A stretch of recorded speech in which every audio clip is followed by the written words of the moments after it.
Giveaway, you say? Oh, yeah. Figure Fight Club is the official giveaway channel of Action Figure YouTube. Thank you, members, for the love you bring, for every shared story and the joy you sing. To our sponsors, your support's the key. Together we build this legacy. Collectors unite in this fight we thrive. Figure Fight Club, our passions alive. Yeah. Unboxings and battles, the thrill of every find. Trading tales and treasures.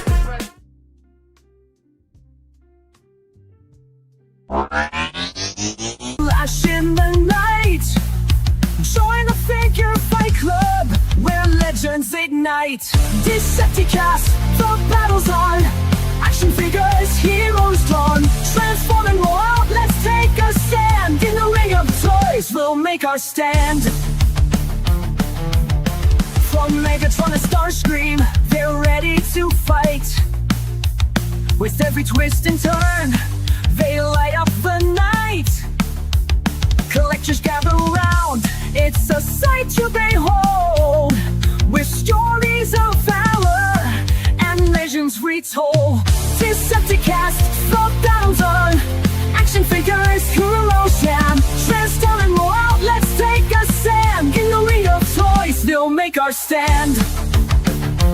So grab your figures, let's make some noise in the arena of action. We're all just toys with every epic showdown. We'll cheer and we'll shout in the Decepticast, there's no room for doubt. Decepticast, the battle's on. Action figures, heroes drawn. Transforming all out, let's take a stand. Welcome, everybody, to episode number 30 of Decepticast. I think this is Transformers Day on YouTube because we had all kinds of posers out there trying to do Transformers shows. Zakanin was number one today. He had Collecticon toys on his show with an interview. And then 3POA had Ace, and they were showing off a transforming robot as well on 3POA. But you know what? Nobody does Transformers like us on Decepticast. And first, let me welcome my co-host, Anna. Welcome to the stream. Hello again. Hello, welcome. Nobody does it like us, right? You're right. For better or for worse. That's why I said a bunch of posers. I'm Bunch posing of posers so much. indeed. I am doing last-minute edits to tonight's slideshow because some retailer in Australia had to throw up some images on Takara stuff a day early. Yeah, it's not that early. It's only a day early, but it's nice to have some idea of what we're talking about since, we're trickling the information out so slowly. Right. So yeah, I'm putting the last touches. I mean, I'm just putting it into the slideshow, so it's not like super behind on stuff, and we kind of got some ideas of some prices of this stuff, so that's interesting. Yeah. I am not super excited about one particular price, but we'll get there. There.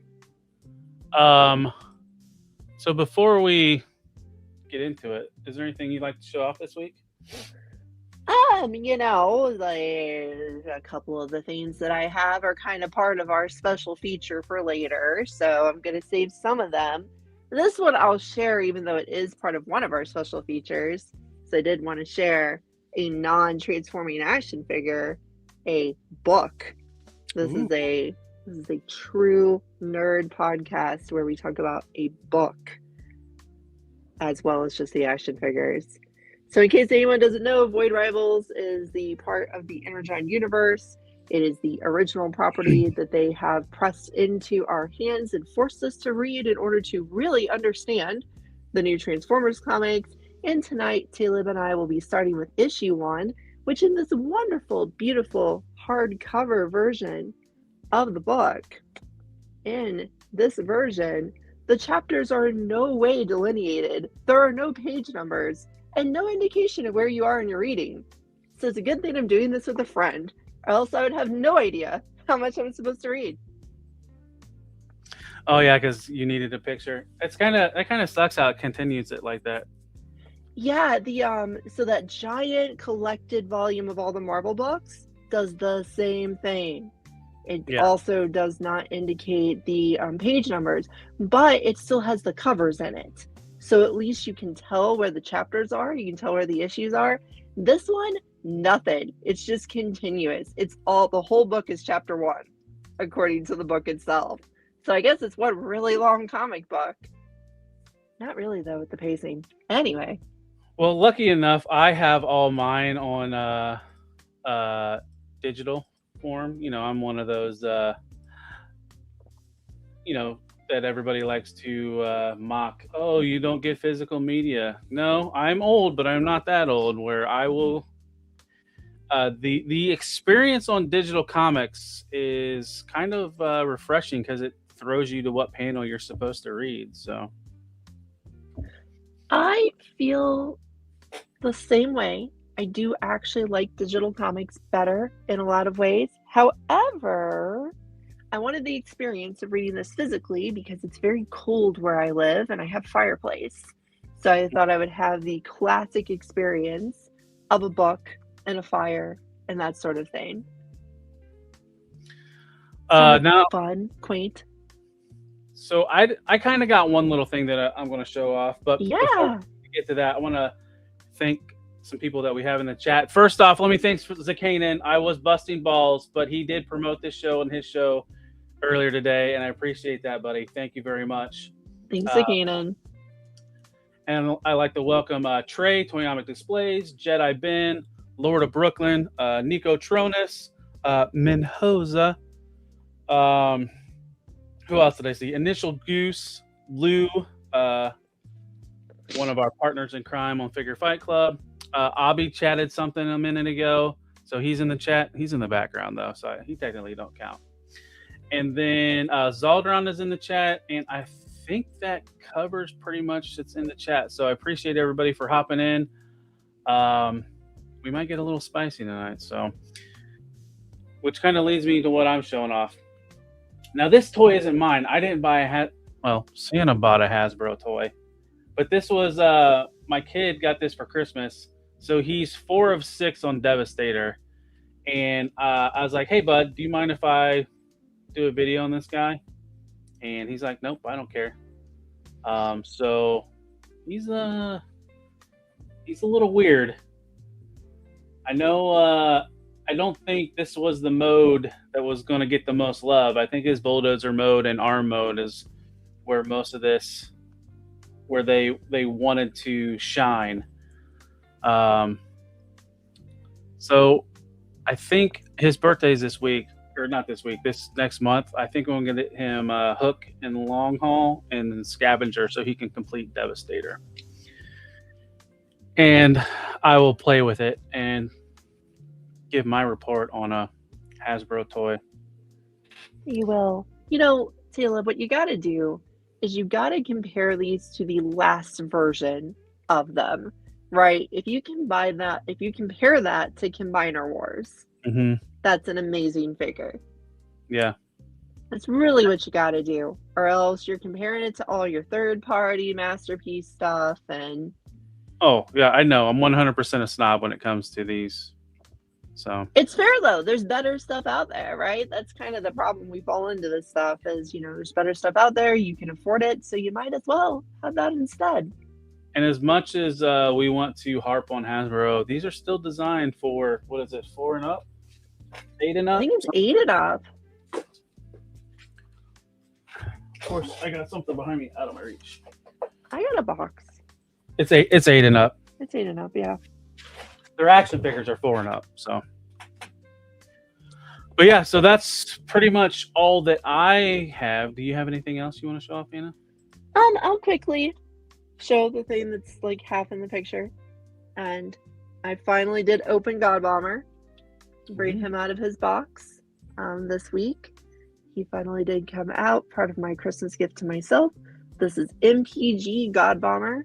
Out of that giant box I had. If you remember, that box was like this long, and it just has this, maybe like commander class barely size figure in it.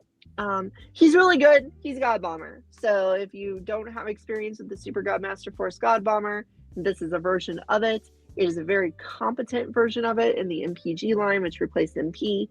And it is good. You know, the last version of God Bomber we got was from the Takara LG line, and that version was also very good, but very limited in articulation. This is really super similar to that, only it restores the articulation that the LG version lost and has full articulation. It still also has the annoying thing where the lower parts of the arms come off really easy while you're playing with it, because he does parts form to make the super mode armor for God Jinrai in order to be able to wear, or the Apex armor if you want to pretend that the US version of this matters, because God Bomber doesn't really have a US version. It's a really cool toy. It's really fun. It's very simple to transform. You know, as far as the parts forming, you just take the weird little bust thing that he is, you just split it into two, and you combine it on the waist to make the robot mode. It is very competent for being God Bomber. It's very good. He's got a fancy sword. He's got lots of accessories. I got the special version that came with all of the parts to turn it into the prototype, which is kind of neat too. He looks better like this. The prototype was just a prototype for a reason, right? It was kind of ugly, but you know, it's pretty cool. What I will say about this though is owning a lot of other, you know, figures in the same price point range. This is in the 200 to 270 range, depending on if you get it on sale or not. And MPG is kind of overpriced, honestly, compared to what MP was beforehand, which you were getting for this price point when it was still the Masterpiece line, compared to because wasn't that about how much Masterpiece Jetfire cost? Wasn't he in the just under 300 range? Yeah. This is much less of a toy than Masterpiece Jetfire, right? It's smaller, it's simpler, and you know, that kind of stands out. I was standing next to my Titan Star Convoy, and it was like, wow, that is more toy to play with by far than this. This looks nice, it is nice, it's great, and if you want God Bomber, you have to get this imported figure and pay a little bit for it. But you know, that's my thoughts on it. I love it. Like, honestly, it's just, you know, we're talking about prices later tonight, and when it comes to prices, MPG is not where it's at. Rat Trip wasn't bad for the price, but... And I dig the aesthetic of that, and it's just a little bit too small, and the closest that comes to that is X-Transbots, KFC Toys, which is an offshoot of X-Transbots. They're more premium line, but it suffered from it's God Jinrai suffered from bad knees because it couldn't handle all the weight because it was too much die cast. So it's like, do you get one that if you blow on it too hard, it'll fall over and kill somebody, or get one that's a little bit smaller? And you know, it's somewhat quality from Takara. I mean, there was that little running change that they had to do on Jinrai, but there's not been any issues with God Bomber, right? No, God Bomber is perfect. Like, it's really good. Like, it's a really stable figure. Initial Goose, you must really like 80s super robot designs, because that's definitely why I love God Bomber so much, because he's just that like classic 80s super robot from Japan. He just has that aesthetic to him. MPG is the line they started when they ended the Masterpiece line. I believe they ended it at 60, and they started the new lineup as MPG, which is Masterpiece Gatai, which is just a catch-all brand for all sorts of things now, right? Because God Bomber and Jinrai are original figures in there. Yep. Like, isn't one of the definitions of Gatai combined and then great? Yep, so it's combined, it's great. They use a lot of different words for it to try to explain it. But basically, you know, now it's a catch-all for things that are traditional Masterpiece. It's a catch-all for the Masterpiece Beast Wars stuff is getting thrown in there for some reason. The train bots got thrown in there as a whole new line that weren't quite Masterpiece, weren't quite mainline, whatever they were. So, and now it's getting some really weird entries we're going to talk about later tonight. But it's a good line, right? They're quality figures from Takara. I'd recommend it. I would recommend checking out the entirety of toys made after Super God Master Force because they are some great designs. So, do you have anything else you'd like to show off, or should we get No, I into think that's it because everything else I have is going to be part of tonight's special feature. Right. Same here. I got another pickup, but it'll be kind of with it works with what the slides are. So We're putting some bait out there. right. So welcome to tonight's episode. As I mentioned earlier, episode 30. Hasbro, not like this. Not like this. And how we start off every episode of Decepticast, we start off with official toy news, and it is brought to you by Collecticon Toys. The Transformers will return after these messages.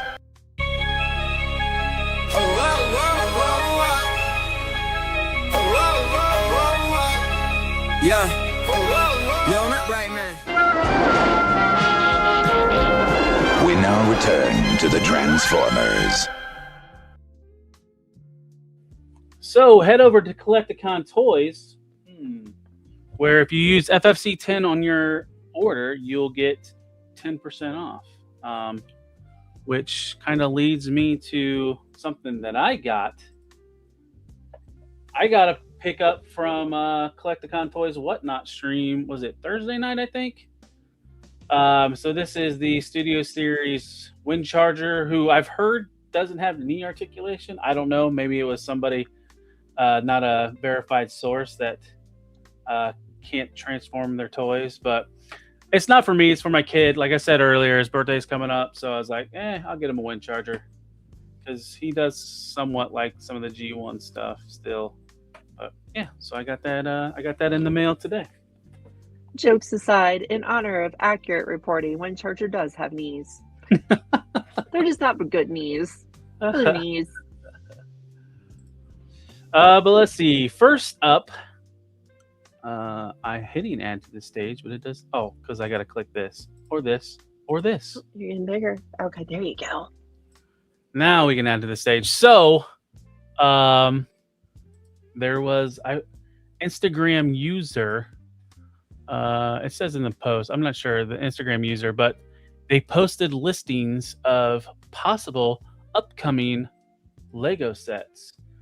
And if you look at the icons, number 2, Transformers, Megatron, parentheses, G1. We're going to get a Lego gun Megatron. Hell yeah. I just want to say, just like real quick, I don't want to talk about Lego today, Taylor. Oh. Because today, Lego, yeah, see, Zaldron said it. Oh, you're talking about all put the out their Pokemon line today, and they're making a very beautiful statue-like set of the original starters in their evolved forms for $650. Lego can be a very expensive hobby. Lego is probably the most expensive per pound per plastic out there. It is. But gosh, there's just something so magical about Lego. It's just such an enjoyable experience to put together. It's such an enjoyable thing to have on your shelf. I got the big old Pac-Man kit for Christmas. I can't wait to put it together once I get the time to do it. It's the big old Pac-Man arcade. So cool. Yeah. So yeah, I'm in for the Megatron, of course, if it does happen. It's not going to be a gun, but if it was, it would be pretty funny. Yeah, you know he'll come with his little miniature piece that he can wield or Soundwave can wield. Oh, of course. They'll make a little Lego gun for him. Yeah, but yeah, we all know it's going to be a tank. So yeah. It'd be kind of fun if it was something different. Like not a tank, right? Like if it was just like a helicopter. Right. Yeah, and I'm assuming they put G1 on there, so you didn't think he was going to be a green and purple tank or a purple and blue tank. So, all right, moving on. Next up, so we have a little bit of tease from Skybound that there is going to be an Energon Universe 2026 free comic book day special. And it's going to have Transformers, G.I. Joe, Void Rivals, and more. Now, I know there's some stuff that has happened with other properties in the Energon universe. We'll get to it eventually, right? We're going to be reading it. So, but most likely, have the other free comic book day stuff been put on digital, or am I going to have to go to the comic book shop and at least go after my free comic book day book? That is a really excellent question because I don't think it's in these collected volumes. Right. I don't think it's in these, so it's probably not in the digital stuff either. Yeah. Because I think I ended up having to pick up the first free comic book day special the first year of the Skybound stuff. So, well, all I'm saying is they're in the collected volumes. So, maybe they are. Maybe they are. Let's see. Next up, Transformers. Everybody wanted to pick up because it's a cool plate feature, right? So this is a Walmart. I think this is a Walmart exclusive. Transformers Swapticons Dino Mission 5-pack. And what I find strange is if you look at the packaging, Decepticon Scar.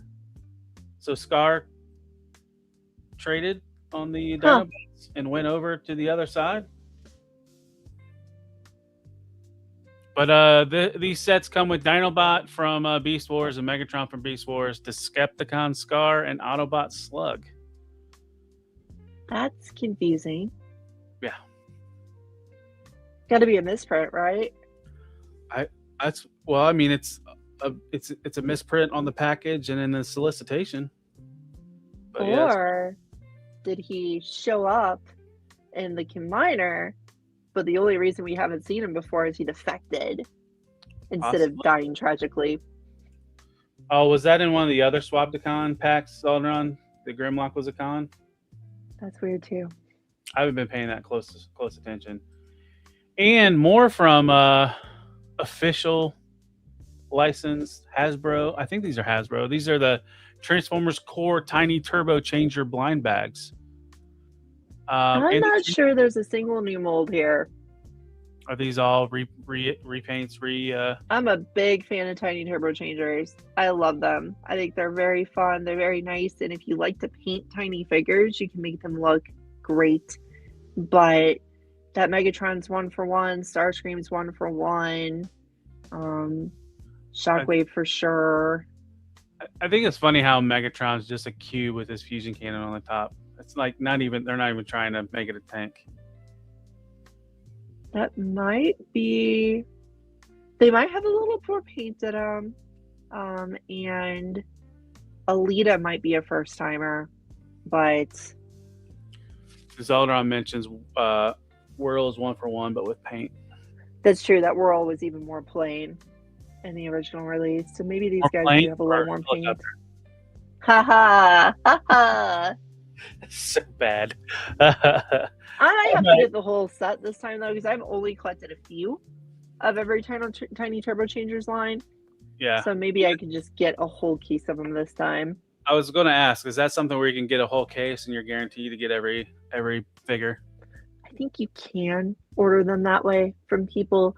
It's just the number of retailers to sell them is kind of limited. So, right. Well, and I guess the code letter on the side next to their name is how you can figure out which one's in the package, right? Yeah, you can find them in the store, and you can cheat to figure out who you have. Let's see. Next up, more leaks from the ever elusive and supposedly retiring JT Prime 17. We have some upcoming code names for collaborative projects. And come on, everybody in the chat, sound off. What do you think some of these are going to be? Kick, Race, Green. Now, there was rumored more crossovers with Hot Wheels, so I would assume some of these might be the Hot Wheels. The one that's kind of weird is the song, the SDCC exclusive. I'm thinking it's going to be another Energon universe crossover. Good. And then we have Cemetery and Monster Jam 1. Now, Monster Jam 1 couldn't be like Gravedigger or just something that obvious, right? I decided Space Jam because that's way funnier. Right. And then I was thinking cemetery. What if that's like a zombie or mummy, like Universal Monsters crossover? Because we've got 2 of those. Oh, that would be pretty cool. Yeah. Yeah. Or just an Undertaker crossover from Zeldron. Right. That's funny too. Yep. Oh, but if they start doing wrestling crossovers, those get out of hand real fast. We've seen a lot of other toy lines do way too many wrestling crossovers. Yeah. And then Lou said green, G.I. Joe, Mobat, Optimus Prime. What happened with that? It's gotta come out eventually. I want it. Right. And then there was supposed to be wasn't there like a Hound Vamp that was a leak listing? Yeah, there was. Weird. That was like over a year ago. So hopefully they come. Yep. Next off, we had some infuriating fans this last week. And part of it is some of the slides we'll see here in a minute. But so Transformers _Nate84 is the Instagram handle of the Hasbro brand marketer for Transformers. And there was a drop last week that came out of nowhere, sold out quickly. Partly it sold out quickly. It was because it was a Target exclusive. And we know exclusives go on Pulse, and they're on very limited quantities. And this was up on Target for a while after Pulse sold out. And Zaldron said 9 a.m., not noon. But if you remember, most of the Target exclusives go up around 9 a.m. to 10 p.m. or 10 a.m. Eastern. So that's why that one went up when it did. But anyways, he apologized for the confusion. Mentioned that they will be more diligent in letting people know on future releases, and stated that every Tuesday this month there will be a Transformers Tuesday. And then he was asked, what does that mean? Is it miscellaneous stuff? Is it more MTE figures more than meets the eye figures? And Nate confirmed that it's more than meets the eye figures, which are probably all Target exclusives, because these are all going up at 9 a.m. Eastern. So be prepared. Be prepared tomorrow, because this is probably what's coming up tomorrow. This is the Studio Series Earth Mode Hound, which I'm sorry if you bought that 5-pack for this Hound. Everybody that missed out is going to get this Hound at a deluxe price. The new deluxe price, though, so still, yeah, there's goods and bads. 5-pack. It was Trailbreaker, Wheeljack, Sunstreaker, Hound, and who was the 5th one? I don't remember because I didn't buy it. Yeah, same. Jazz. Thank you, Zaldron. And here's some more images of the Hound. If you have the Siege mold, you know how this works. Or if you have Detritus from, what was that, Legacy Evolution? Yep. That's all I have. I didn't get this guy because I have other Hound. Yep. So if you're used to the Siege Hound, very same transformation. Detritus, it's 1-for-1. I think Detritus might have got an extra gun. But he comes with his shoulder rocket and his hollow cannon. And then here's some images of the packaging. Let's see. Next up, something that spread like the plague on the Transformer forums, Facebook page. Is this leak? Is it real? We don't know. It's the Age of the Primes Decepticon Monstructor. And yes, Lou, 9 a.m. tomorrow, 9 a.m. Eastern. Limited supply on Pulse. It should be a Target exclusive. What do you think about this, Anna? Think this is legit? Well, my problem is there's some blurring on the chest that makes it feel like it's probably not real. Now, we pretty much know Monstructor's coming. We pretty much know he's going to be showing up. So, it's gonna come. Is it going to look exactly like this? Is it going to have nearly this much remolding? Is it going to be, this high quality? Who knows? But I would expect a less expressionate face. Right. And less effort to get them to look like the G1 toys, because they feel like they're a pretty good match right now. Uh-huh. So that's my expectation, is that we'll get something a little worse than this. But Right. I could be wrong. It could just be an image that got messed up and it's blurry for good reasons. But I don't really think so. What do Yeah. you think? I don't think it's real. I think it's 100% bullshit. But we'll We'll see. get the set though. Yeah. Let's see. Next up, so Takara. Last week we saw all kinds of images and teases from Takara, and I'm gonna say tomorrow because this is January 14th. But you got to remember this is Japan time or Japanese time or whatever their time zone is called, and it's what is that? I can't do military time, but it's on Wednesday, but it'll be all this stuff will be coming up tomorrow. This is the first thing. We've already seen these. We saw these at New York Comic Con. The Transformers timeline stuff, the Optimus Prime and Starscream Eagle. Couldn't think of a good pun for that one. The next one is one of the surprises, the glow in the dark. So cool. Yeah. So this is the green variant. I can't remember the proper name of the Lio convoy from the last episode of Beast Wars, the second. It's beautiful. It's never gotten a toy before, so it's cool to get it. Yeah. Did you order the normal version of this? Yeah. I don't have mine yet, but so this we'll get is here eventually.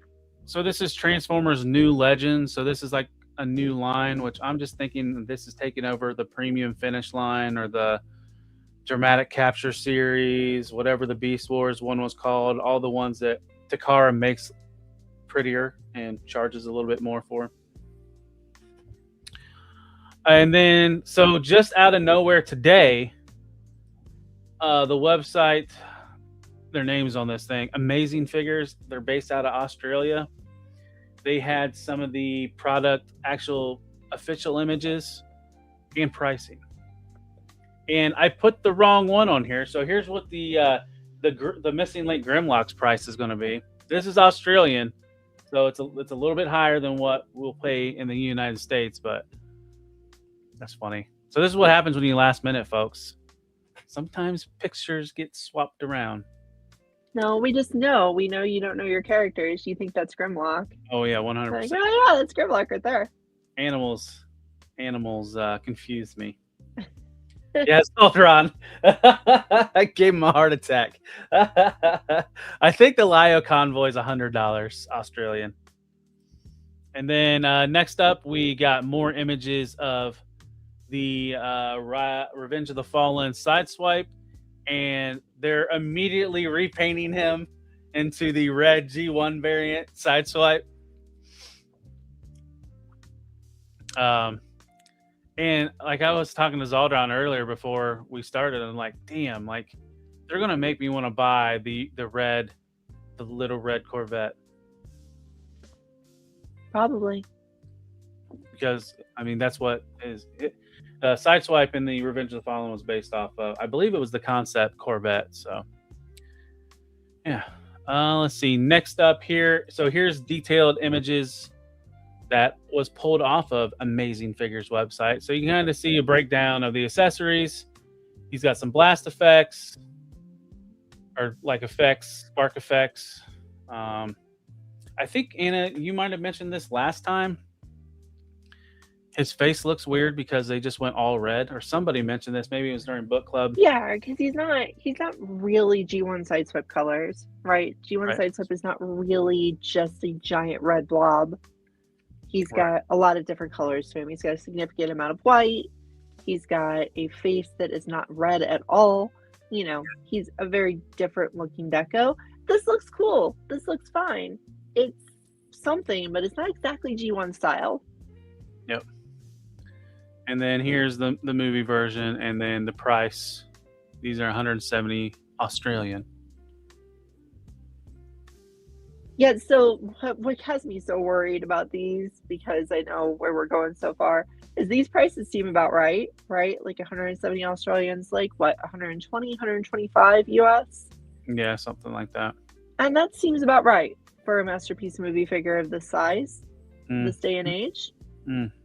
So that means that Grimlock might also be closer to $150, right? Which is a lot for a Missing Link figure. Yeah.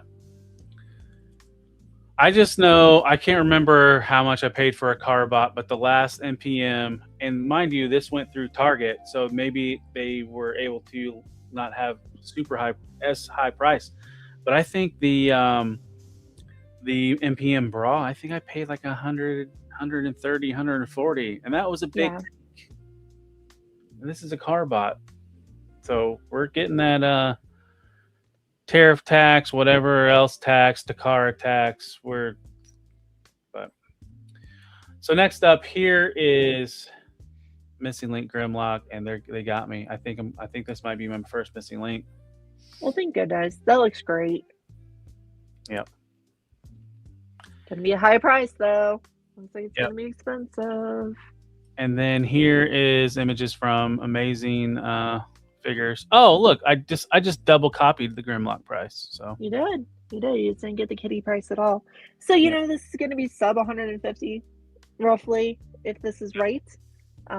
Which is about what I would expect. It comes with Carly though, so I have to get it. Yep. Let me have my humans. Finally giving me my humans. Not the format I wanted them in, but I'll take it. Now, the thing from Takara that probably has got a lot of buzz, and not in a good way. It's the Style Gen Hot Rod, which you will remember from last week. I was very excited about, and Caleb was like, "Poo, I don't like this," and I was like, "But Caleb, there's all these good things about it, buddy. Let's be happy."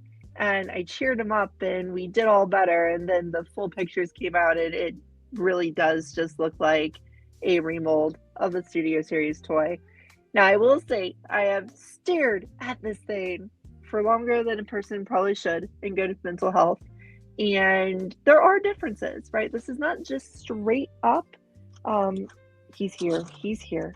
This is not just straight up the Studio Series toy, right? It's going sideways. This is remolded in spots, right? The lower legs are a different piece entirely. This is not the same piece. The feet are a new piece entirely.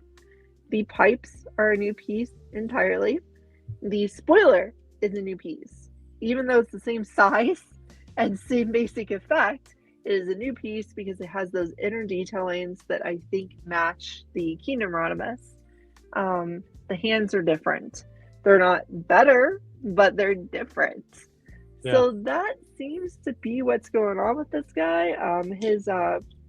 The car hood is also different, right? Not hugely different, but it is different. I know you might look at it and be like, Anna, that's the same. It's not actually the same. It's actually just a little bit different in the shape of the car and the windshield area. So it is the Studio Series figure given some new parts, given some significant remolding. We know we're about to talk about the Studio Series 86 Super Fancy version that went up for pre-order, right? That one didn't have any remolding. This one will have remolding. Problem is, Style Gen Optimus is a 9.5-inch tall Optimus figure that is more in the like bent of an MP size figure. And this is a pretty small toy, right? This is a small deluxe size, even though he's a Voyager figure. So if they don't change the size, he will not scale with MPG Optimus at all. You can make me small again so you can have the reveal of the price. There you go. Here's the thing though, if that price is for a toy of this size, because that's about $150 US. If they're charging $150 for a remold of the Studio Series 86, that is the day Takara has gone too deep in the word Takara, we can charge what we want. Well, that's why I've been calling this thing a oversized KO, right, for the last week, because my only guess is that they're going to scale it up It'll probably be another, 2 or so inches tall, a little bit bigger. They're going to oversize it and then do the remolding, call it a new toy, and charge that much for it. Yep. Which I'm still not cool with. Not a fan, especially considering the price on the hot rod was actually reasonable. It was a $35 Voyager. Yeah. And for then a nice figure with all sorts of accessories. Go ahead. And the Stylogen Optimus Prime was like right under $200, right? Mm-hmm. Yep, but it's bigger.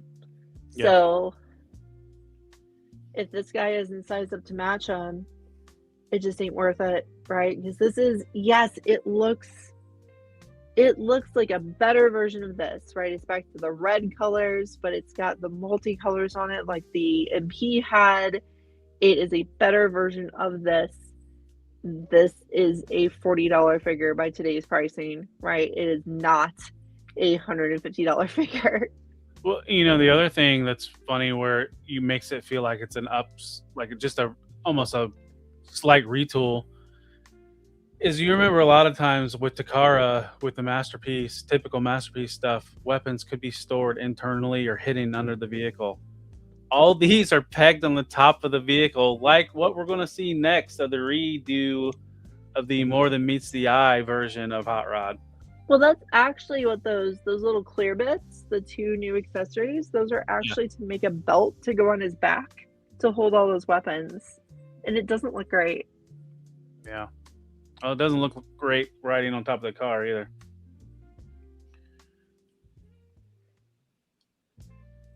Boy Scouts Derby car race around Robin. Oh my gosh. Probably That's a hilarious question. I like it a I'll lot. go with the Datsuns. I think they'd be the best aerodynamic Sure. derby racers. I mean, Hot Rod would be pretty good aerodynamic wise, but I don't think his wheels had the clearance to stay on that rail. It just get stuck on the rail. Yeah, I'm trying to think of what actually rolls well. And I think something more normie-ish, like a side swipe or a prowl, would probably roll the best. Yeah. Those are kind of normal cars. So Anna, any final thoughts on this, or did you get everything out that you wanted to say? It's frustrating because, I am really excited for the concept of Stylogen, and this does take from some other Hot Rod figures throughout time. But instead of being a completely new figure that brings together the entire history of the character, it's just a remold of the currently very good version of the character that seems to be really expensive. And it's just this isn't gonna sway me. And if this means that the Stylogen line is going to be a bunch of toys that don't go together and make any sense, does it really give me a good reason to collect it since I'm not an Optimus collector? Right. Yeah, and I think I kind of mentioned it last week. I was hoping for a better Rodimus Prime because there's not very Masterpiece Rodimus Primes out there, and just have to keep waiting. Hopefully, Fans Toys will do one because they've pretty much done everybody from the '86 movie. Just need that Rodimus Prime. Initial use to your question, he actually has a pop-up in his head, and he has the visor in there that you can pop out and put over his eyes. So he has his visor mode that he briefly uses in the movie. What they put in that figure for $35 is really remarkable. The engineering, the gimmicks, the accessories was a really... Yes. This is a great toy. This is a really good toy. And the new version that, went up for pre-order last week, also a very good toy. That is also a very good toy, but there's a limit to how much you should pay for something. Right. And while we're on the topic of that, He is. So this is the More Than Meets the Eye series Hot Rod. And this is basically the Studio Series Hot Rod that we got, what was that, 5 years ago at this point? 100 years ago. A little bit different paint decos. The other thing that's added is a fishing rod, a shield, and a not lightsaber. Very different paint decos. It's a very different thing to have the pinkish color that he's supposed to be instead of this red color that he usually ends up being. I think the only thing they removed from this, as opposed to the original version, was the blast effect that could fit on the Matrix. And as I sold mine originally. My son has this, but I did pre-order this. And the only reason why I put a pre-order in was it's at its 2019 price point. Yep. This blew my mind that this went up for sale on Target and Hasbro Pulse for $34.99. The original, like, if you guys don't know, the new price point for Voyagers is like $43. So I blew my mind that they kept this price. It makes me wonder if this Hound's going to be $25 that comes out tomorrow. Yeah, that's true. That's true. It might be cheaper. No, that's really good because it actually comes with a lot more accessories than the original did. So, it's more plastic for your buck. Yeah. And the only other reason why I think it might be that is because, have you been to a Target lately?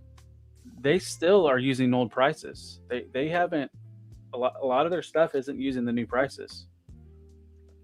Gotta try to get you in there somehow. And if you want some Transformer stuff right now, go to Target. I think all their Transformer products are 20% off. 20% off, yep. Next up, more Hasbro reveals. This was taken somewhere in Asia. So this is the first we've seen. This was through Takara. We haven't seen anything from Hasbro on this, but this is the Studio Series Devastation Bumblebee, Zakanan's favorite Transformer, as he titled his show today on his YouTube channel. Bumblebee is the best Transformer. I think that's what I read. I don't know. I was at work, so I was scrolling real quick. Reading quickly. Oh, damn. Unsubbed, huh? Wow. So it's a really good comparison image is next to the Studio Series 86 Bumblebee. And to my surprise, it's taller. I thought it was going to be smaller to scale better with the Devastation Optimus Prime because, we know how small that is. But, he is small to that Optimus Prime. He just doesn't look good next to Sideswipe and Wheeljack. Nope, he does not. That set doesn't actually look very good. No. All together. I'll get it because it's Bumblebee, because I get Bumblebees, but it's not doing it for me. No, it is so inspired by the classic. It really does have those legs that make me think of the classic Bumblebee, which is kind of cool. Yep. And I love how he looks in his packaging. It looks like he's been crucified. I'm sure Zakanan approves of the way he's been put in packaging. His arms need to be up a little higher. Yeah. And I had a theory that maybe this is going to be something that'll go up on pre-order this week in the More Than Meets the Eye series. But this is the Asian market box art. I don't know if there would be different box art, but this is clearly Studio Series and not More Than Meets the Eye stuff. So I don't know. It's just a theory, and I'm probably wrong. Looks fine. More Bumble guy. He'll be all right. Let's see. So we got some questions before we move on to the next one. Let's see. Yeah, we were asked when Hound was going up for pre-order, so it'll be I'm if pretty it is Hound. We don't know it's Hound for sure, but there will be a figure that goes up for pre-order. It'll probably be on Target and Pulse, and it'll be at 9 a.m. Eastern. So if you're like me and you live in Central, it's actually quite early for me. Yeah, sadly, Target exclusives go up super early. So, and then set my alarm from 13M40. What is the strongest ultimate version that Optimus Prime has ever achieved? Star Convoy, right? That's where he gets upgraded to a space station doohickey. And Zaldron's being trolly. Sleep mode Optimus Prime. AKA Dead Optimus. Right. And then, he was born again, right? So yeah, it's true. Would his Jesus moment be his most powerful achievement? Well, multiple Jesus moments, because Star Convoy is another rebirth of Optimus Prime when he comes back way later in the future. So, yeah. But someone also asked if I didn't like Optimus. It's not that I don't like Optimus, I just don't collect him as a character collector. So I have enough Optimus toys. Right. Not a small number, but I just don't character collect him like I do RC and Bumblebee. Well, from one derpy sidekick character to another derpy sidekick character, we have come on, Willie's way worse. of the retro carded Wheelie. These are courtesy of, I don't even want to say his name, but if you are on YouTube, he's been notorious from getting stolen goods from factories. So there's some comparisons from the last Wheelie. What was that? Studio Series Core Class Wheelie with his butt flap.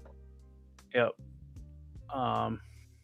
So yeah, Anna, are you in on this? I don't think I need a toy representation of Wheelie. You know, his G1 toy is notoriously stupid looking. So homaging it is kind of pointless. Now, if you repaint that as normal Wheelie colors, I probably want it. Right. Well, it's like, they have to get us with the version that we don't want to get that upgrade, and then give us that next one that we really wanted. The alt mode's there now. You know, the alt mode was not there in the last one. It was like the alt mode was kind of like, whatever. But this one, that's his alt mode. So good job. They made a good Wheelie. Make him in normal colors, please. Yeah. Let's see. So that kind of rounds up Hasbro. Now we're moving on to Oldie. There was a lot of images of this AAM Optimus Prime. This is almost like 9-inch tall Optimus Prime. Studio Ox, what they call it, Nina? Well, you're pretty oxy with those antlers. Yeah. I didn't have time to load up the video. I didn't know the best way to do it, but so this guy's loaded with ratchets. Like even his thrusters on his jetpack are ratcheted. You can kind of see it on the back of his leg right there. But the person that I saw had this in hand was shaking it, and it was just a floppy mess. And I think part of that is to do with the ratchets, because they're such tight ratchets where the teeth are like too much space in between each teeth, and it get a lot of give and play. And Zakanan has us with the conversion rate. Thank you, sir. So it's 13. I didn't want to correct you. I don't like correcting people, Talon. No, you can do it. I don't mind. I was guessing. I knew it was tall, but I couldn't remember how tall. I was a ball jointed doll collector for a while, so everything was centimeters. I'm very familiar with that 30 and 60 centimeter area. Oh, okay. It's the sizes for those. So it's a common size for stuff coming out. For stuff, yeah. Because it gets it to almost a foot tall with the 30, so. And your eyes are not deceiving you. Not only are they doing a like Toon or whatever deco, they are doing a clear variant.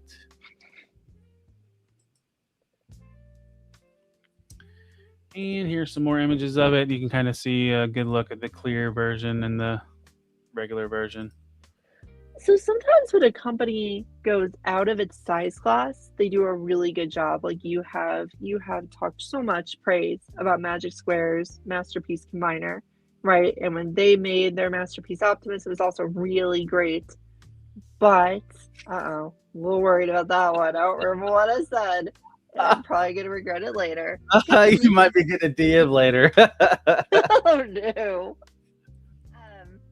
Anywho, this here Optimus, this is All Day that makes very, very competent tiny figures. And apparently this is not so great, right? Like apparently it's floppy.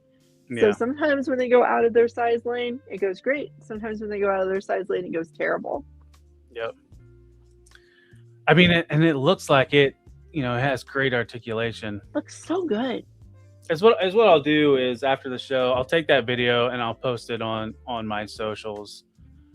I didn't want to because it was just like littered of the things, like the person's. It was on Weibo, and a lot of it just has so much stuff on there, and Yep. I'll just credit whoever it was, so that way it's But yeah, it looks gorgeous. Like I said, it's just a floppy mess, and you know, I forget the price point of this. I don't even know if we've seen a price point yet, and it's just you don't want to spend, because you don't want to spend money on it and then it being a turd.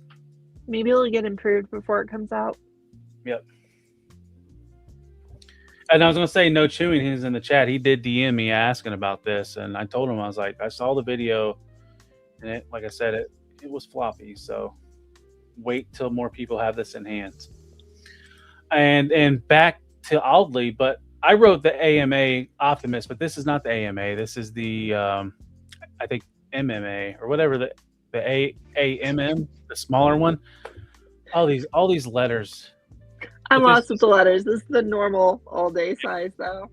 Yeah, and they're doing a gold variant of Prime.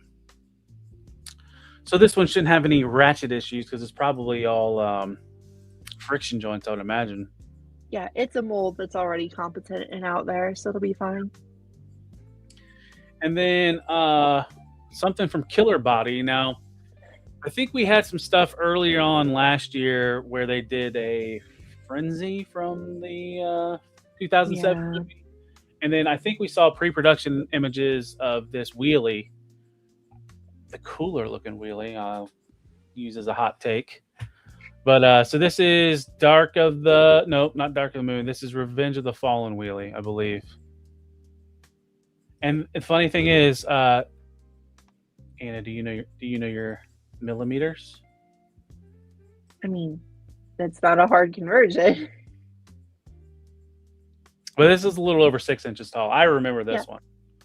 So this will not scale with any Transformers that you own, because he's like, this is actually almost not 1 for 1, because he was a little bit bigger than that. But so this is basically just an action figure, a little over 6 inches tall.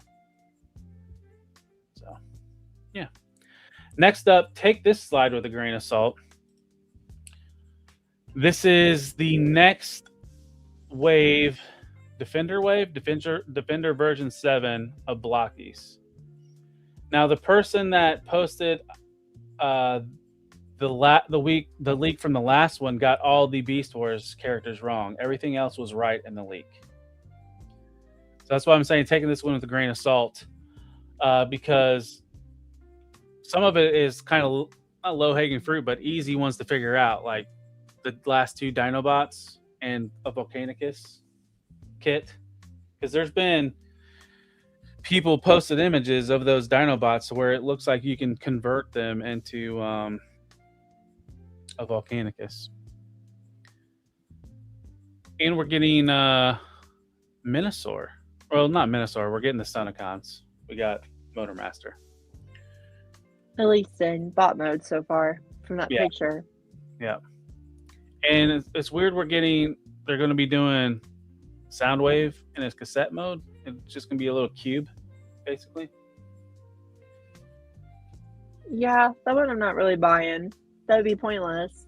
Yeah. Let's give him some cassette buddies. Yep. So next up, I threw this in here because everybody was probably getting hit with their pre-orders. This is just an example of Blast Off and Brawl was shipping from Amazon. I think Pulse shipped these out.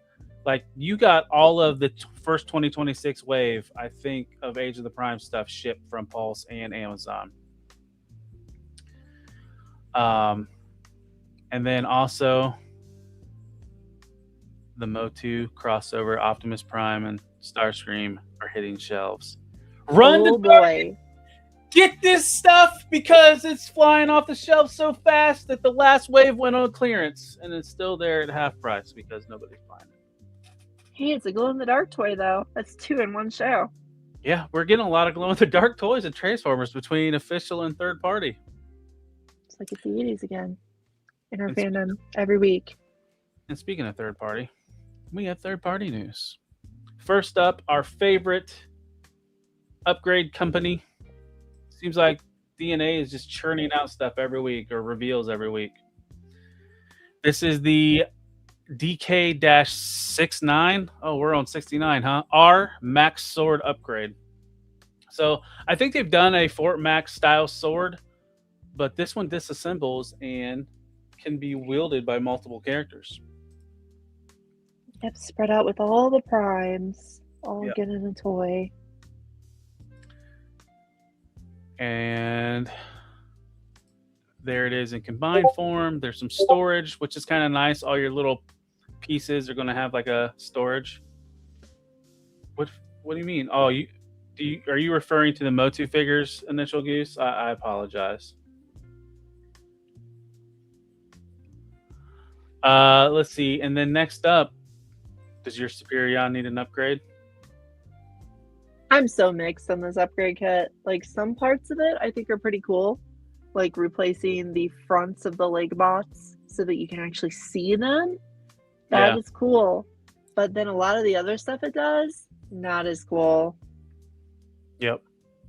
Well, I think it's funny it has the Combiner Wars hand feet things that you can plug as an option on the feet.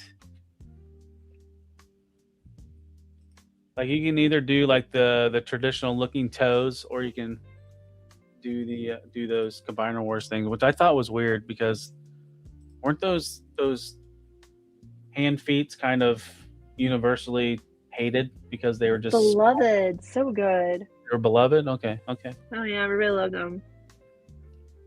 You know, the putting the jets on the front does not look good for the legs at all.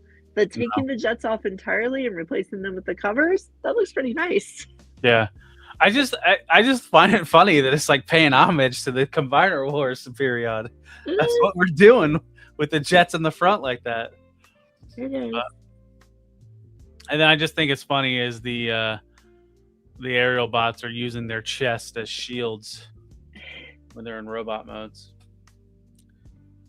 And here's just the last couple images with their shields. And then here's what it all looks like on top of Silverbolt in airplane mode. They're a good set, you know. So if you weren't quite persuaded to get them and this pushes you over the edge, go for it. I don't think the improved chest looks better, but I think that, you know, adding a little height, adding the front leg covers and the articulated hands, those are all really cool.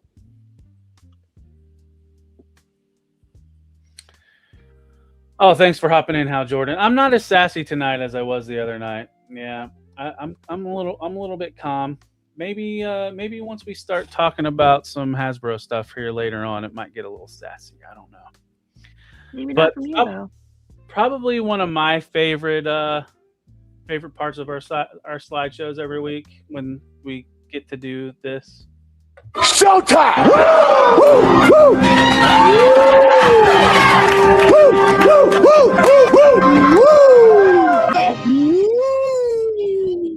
It's been a big week for Dr.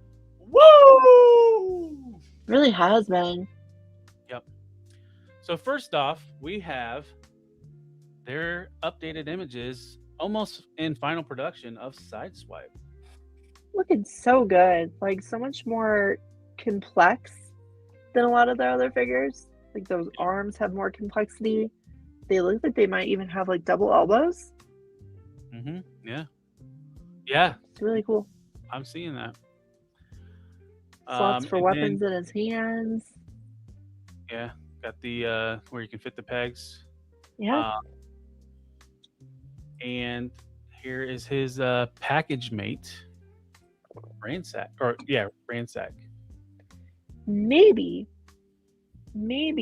our Galaxy Toys stuff has kind of thrown down the gauntlet and told Dr. Wu that they need to improve a little bit. And maybe they're taking it seriously and they're going, okay, we're going to do it. We're going to make ourselves just a little bit better and get right back to being the best brand to making these tiny figures. Well, when you have competition with how Galaxy Toys might be pushing Dr. Wu, it's only going to help us out. Oh yeah, for sure. Let's see. We also got images of their battle trap. Finally coming around. That thing got its preview images a long time ago. Yep. Looking good though. It's a neat version of it. I might enjoy that. I didn't actually like the what was it, Power of the Primes when they did it? Yeah, so it was Power of the Primes, and then we got Skytreads in year one. Yeah, we got that later. Yeah. Didn't really like the Power of the Primes one, so I think I'll enjoy this more. Well, the thing that I think limited the Power of the Primes, they tried to do 2 unique robots that The can bot buy, modes, yeah. where Skytread, flywheels, whatever, yeah, he got 2 halves instead of 2 robot halves. Yep. So, and they're also doing. Let's see. Here's more images of him in robot mode, but they're also doing another variant, and I think in translation it said Night Patrol Battle Trap. So I don't know. Was there an official dark version of the Battle Trap? I thought they were like one and done in G1. I think so. So it's just another way for them to get another variant. Shoot, I would almost like them to paint that pink because it has that look of Spinister a little bit, like the helicopter mode. Oh, okay. I can see that. I mean, it wouldn't make sense at all, but the helicopter is very similar to Spinister. Oh, I guess it'd help if I hit the slide. Oh, I did. there's But Night Patrol. Yeah, here's the Night Patrol one. Kind of cool. And then they come with their own like little lightsaber too. Let's see. Next up, we have one of our next Lambos, Red Alert, and his packaged partner Barrage.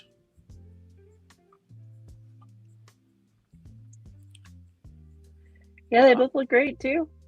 I mean, it's the same mold. Yep.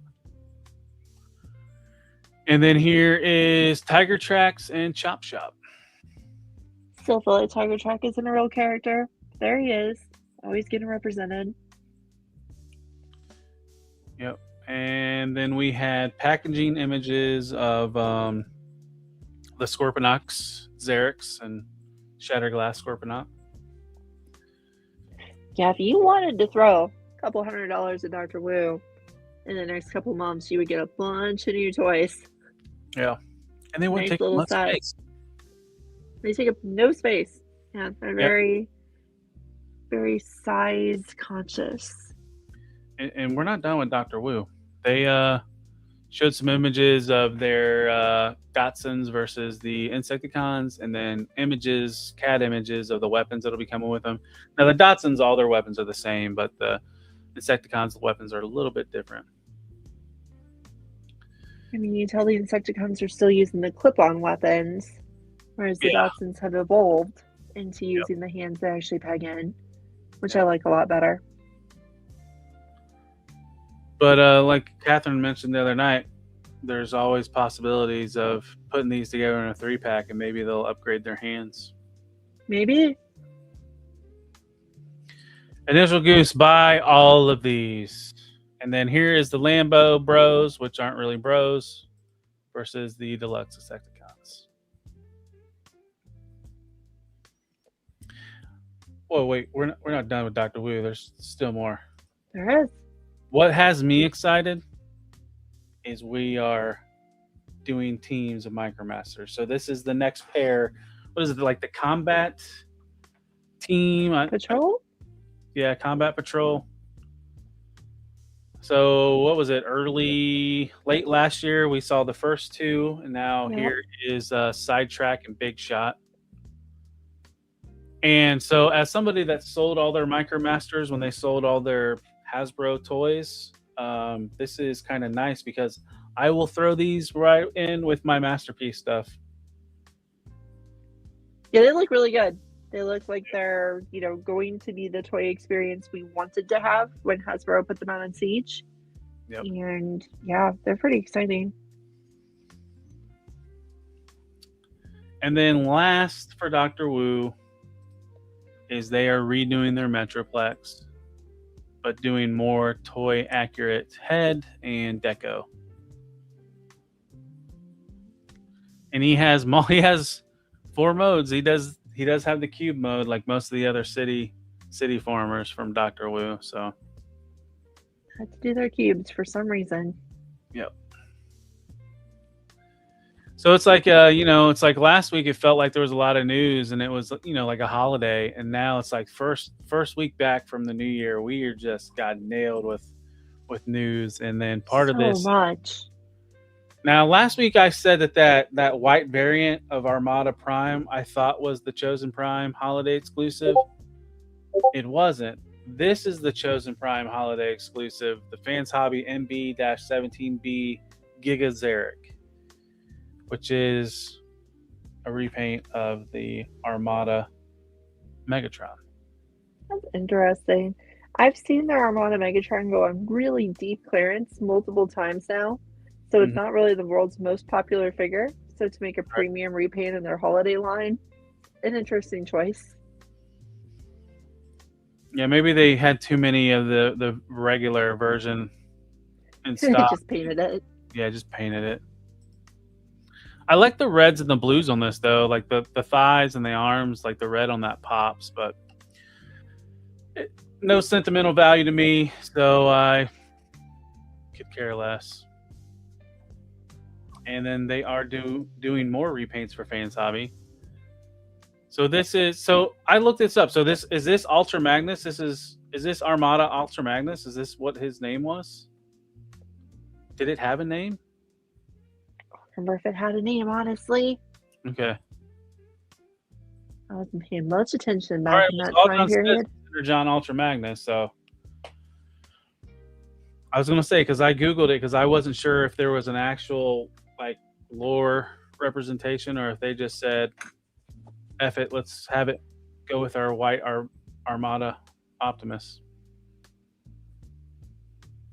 Yeah, the red one was the original one, right? Yep. Yeah. So next up, something that kind of excited me but hurt me at the same time. Magic Square released information on their upgrade kit for their Masterpiece Bruticus Combaticons with a more tune accurate kit. The only thing I really want from this is the chest piece. The feet I don't need as much. The thighs, I'm happy with the blue thighs that's currently on mine. Hey, for the Legend Scale version of this combiner, they did a completely separate set of toys to do IDW style or G1 style. So at least you're just getting a simple upgrade kit this time instead of having to buy 5 new Masterpiece figures. Right.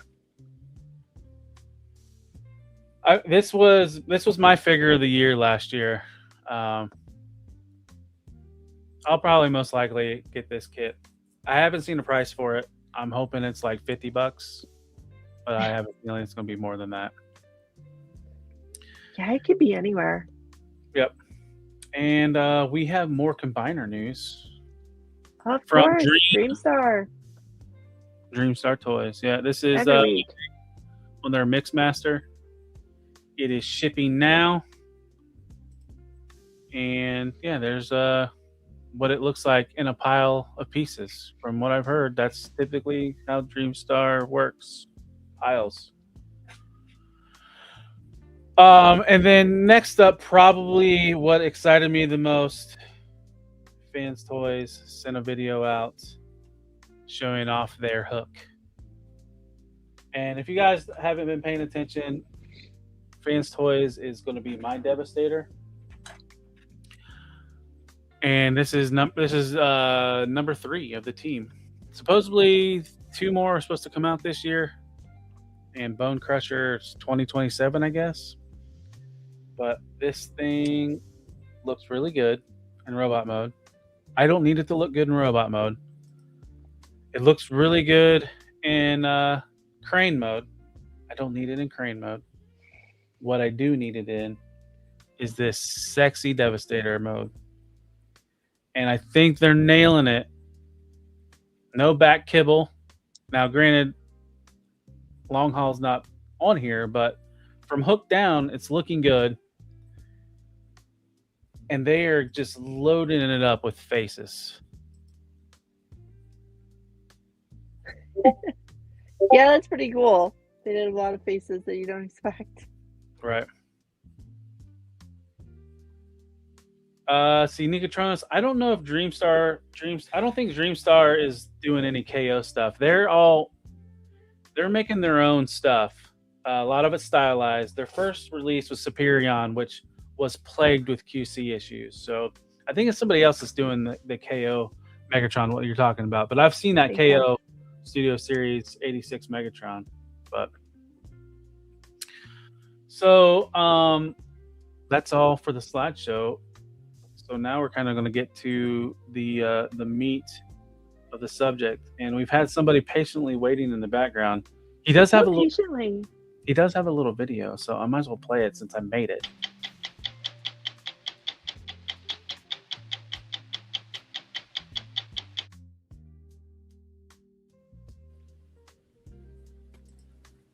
Welcome, Zaldron. How are you doing today? I'm good. I'm back, bitches. So if you guys didn't see, the title of the show is Hasbro Not Like This, Not Like This. So you guys got in some Hasbro toys this week, and I don't want to talk about them, right? Oh, yes. Just to acknowledge, I believe it was. Now I'm going to pull a Caleb here. I think it was Lou that got 86 Soundwave in. He's complaining about the birdies. Siege Birdie. 86 Birdie. Looks really nice to the eyes because of the detail. Looks really dull and plain. Screen accurate. Not screen accurate.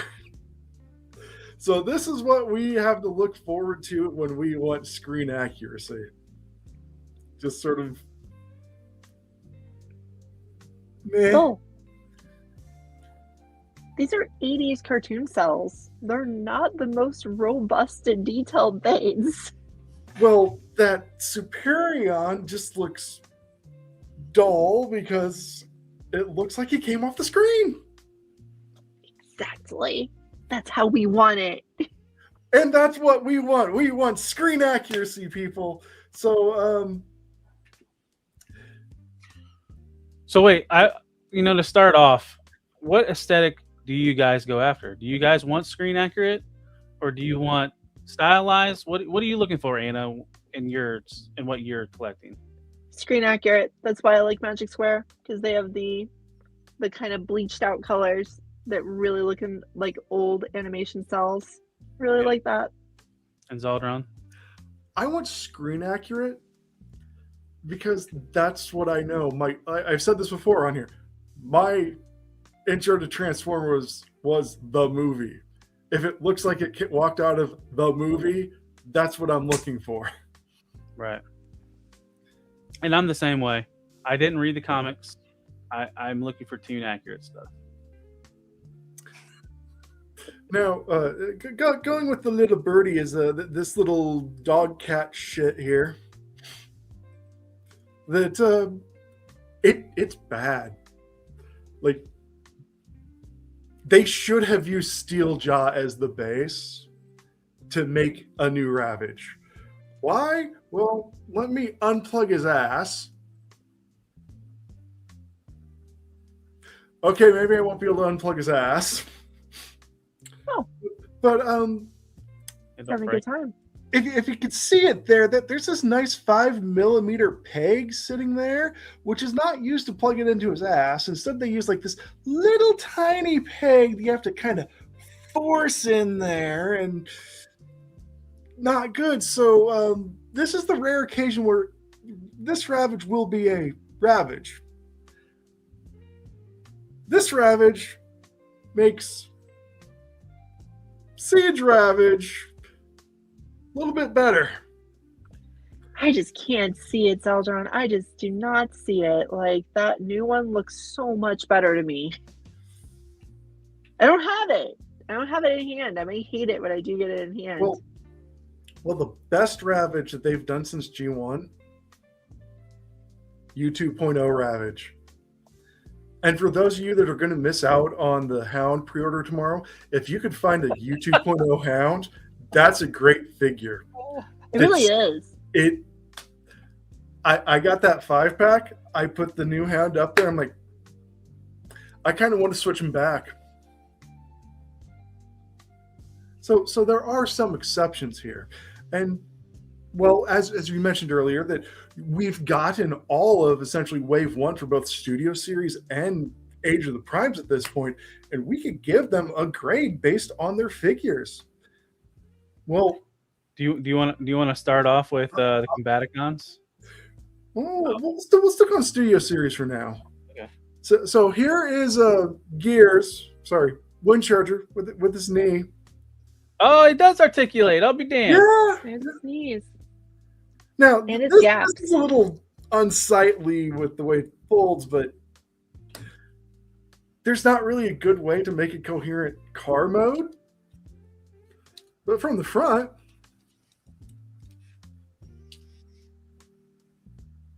looks really nice. Yeah, that's how we display them on our shelves, right? So that's all that matters, that it looks good from the front. We're not looking at the backside here. Right, unless you have a butt fetish, and he doesn't have much of one. And just by default, because half of my stuff came in December, this is my toy of the year right now. By default. So I want to add, I mean, Zeldron, you've been on here before, but you are a Hasbro collector through and through, correct? I support the official release for the most part. He doesn't like this dirty third-party shit me and Anna just gush over. If it fills the gap and if it feels right, I will get that third party.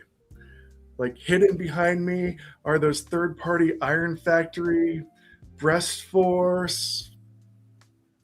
Over here, staring at me, is the Death Countess, aka the best figure Arachnid will ever have. Night Countess is so much better than the official release in that case. So much better. Yeah. Well, that Arachnid shares something very similar with a figure here that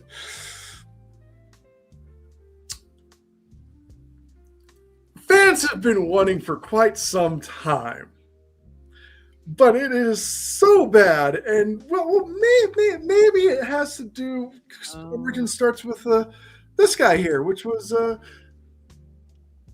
U2.0 Cyclonus, and his little Target Master that has articulated arms, articulated hips. I honestly forgot that Hasbro made a competent Target Master back in the day. Well, then the next Target Masters we got were Thrilling 30 with Scoop. Has little articulated arms, but not much else. Did the last one have 5 points of articulation? Initial Goose is asking. The one with Cyclonus. Technically speaking, probably 7, 8. Okay. Yeah. Technically speaking, for transformation wise. Well, after that Thrilling 30, we probably got the best Target Masters we will ever get, which are these Takara Legends ones. These little LGs. Little LGs. So good. Like, that's one that came with Cyclonus, has elbows. This doesn't, but it has knees. This is a really good one. And it has waist articulation. And also to note, they did all the Target Masters when they did those in LG. So you could go back in time 10 years and get your DLC for your current figures. Because then we hit Siege. 13 and 40, we'll get to that question. Siege, we got we got shoulders, and we got arm or hips, and we got Didn't those have an ab crunch as well, but it was part of transformation? part of transformation. I know, And yeah. we got this guy. Crosshairs. The best version of that mold, by the way. And the Which is, only crosshairs we've got in a long time. I mean, for being a straight up repaint of Ironhide and just the new head. Yep. We were excited. We're like, sweet, they're giving us Target Masters. Now, his little buddy here, you had to buy that Megatron, that Netflix Megatron multi-pack to get his little weapon buddy. But this, we're like, hey, Hasbro, you're going to give us the rest of the Target Masters, right? Right? Because in Titan's Return, they gave us the Decepticon Target Masters, and we got their little buddies as in Siege. Well, Yeah, if you weren't paying attention during Siege and the Netflix stuff, good luck getting all the target. You had to buy everything if you wanted to match up your Target Masters with the correct people that they belong to. And I want to say, when these came out, right, these Siege Target Masters, I complained about them ceaselessly because to me they just seemed so crappy compared to what we could have had from LG, right? The LG toys are so good. This is so, like, you know, it's underpainted. It's got 4 points of articulation instead of having more. It's just a bunch of ball joints. But it's okay, right? Like, they were separate releases. They were $6 a piece. I kind of tolerated it, but I said, these are not good enough, Hasbro. and they took what Anna was saying and went backwards. We can do even worse, my friend. Backwards. So Almost slug figures. this, there's no articulation. You can see he has a molded in weapon, but there's the only articulation here is I go gun mode. Where a similarly designed figure at the time, again, let's go gun mode, and I bow to you. But So 1 point of articulation. yes, This one has 2 points. 2 points. but then we Wow. got Legacy Pinpointer. My memory of what their names are is completely fucked, but Point Really? blank and pinpointer. looks really nice. Hands hide in vehicle mode. Vehicle mode's really nice. Mine, I got a little upgrade kit to close in the legs on the back. You need Really, that. this is the only problem with the figure. The other thing that fans complained about at the time, we complained about at the time, was like, what the hell is with this head? Because it's not the head from Headmasters. It's like weird comic head, and we're like, okay. So we're going to get the trifecta, right? And it's going to be a super improvement, and it'll be the best of the 3 because they delayed him on the wave that he was originally supposed to be, and now he's fresh for 2026 Age of the Primes. This is a piece of shit where if there's 10 figures in wave 1 of Age of the Primes, this is the one where they went, oh yeah, we need to do him yet. How much money do we have left? $5? Let's throw in that $5 to do him. This is crap. Now, Anna has him in vehicle mode, and you see those lovely spoiler there that is absolutely horrible at transformation because for some reason it's a separate part. These don't move. Yeah, they don't move in transformation. They have nothing to do with movement. But let's mold it as a separate part. And he can't hold them as weapons, right? Because they make no sense as weapons. Like, he could hold them and they're just like flaps.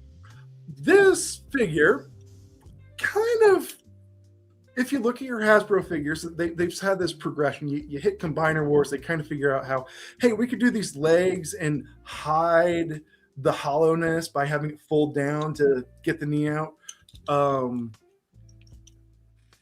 Hello, I am hollow.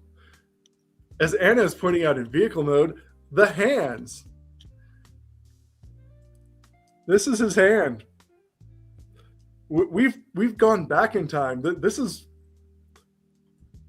nearly a 20-year-old figure that hands fold in. Yeah, the hands are just out in vehicle mode. They're just there. This figure is brand spanking new. There's space here. We could have had the hands fold in. Transformation from robot to vehicle took me about... I'm sorry.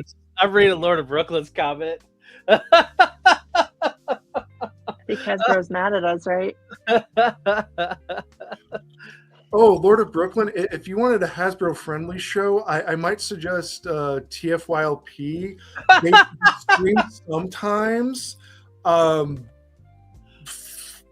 Sometimes. You just have to look for them. They're the Hasbros. I'm the why the hell didn't you just push this guy back a wave? God damn it. Heavily critical. But it's fair. Because this isn't good, right? Like, it has so many problems. And I really wanted this. Look at the knee. There's a hole through the middle of the knee. Why is there a hole through the middle of the knee? It makes no sense. And if you lift up his arm and show him from the side, he has a hole that goes all the way through his torso and out the other end. Oh, wow. There we go. There, right? So that's the type of translucent you really don't want your figures to be. There you go. His entire transformation, as I was saying, robot to vehicle, fine. Vehicle to robot, there is all these hinges in him that you have to line up perfectly and hope the hinge that the one that you're trying to move is the one that's loose enough to actually fold. Because this took me about 15 minutes going, move this one. No, not that one. This one. Please move. To add to Lord of Brooklyn's comment, yeah, it's like the paddles we had at our schools so they could be more aerodynamic to whoop our asses with. That's what Hasbro is doing with their Transformers right now. I'll say the one compliment I could give this figure that Anna absolutely hates is the head. The head is the nicest part on this figure. If DNA were to do an upgrade kit for this figure, the instructions would be remove the head, put on the new body. This thing is bad. So I want to offer a funny comparison because I still have my G1 Sure Shot, and my G1 Sure Shot has not had the spoiler in back of the car for 30 years, but otherwise it's in decent shape for a G1 toy. I may be saying something other people don't agree with, but I think this is a significantly better vehicle mode than the G1 toy from the, nearly 40-year-old G1 toy that we make fun of for being barely transforming bricks, right? The only real improvement is this front grille. They added a front grille there, so you don't just have the hole like the original did. But the spoiler was done better on this because it was actually just a little piece that could flip back like a hood so you could reveal his face in robot mode. It worked pretty well. The hands got put away, right? They slid in. It got put away. And the form factor is actually pretty good on him. For a G1 toy, he was pretty good. And its Target Master is actually kind of better than the new one. So Nico made a comment. Are you guys experiencing any floppiness with your Sure Shot? So he flops in one way. The feet. Oh. Yep. The feet are the floppy part. I mean, he doesn't really, you do this, he doesn't really flop around, but you put him down on a solid surface and eventually he's going to tilt back or tilt forward a little bit. Yep, he has trouble standing up.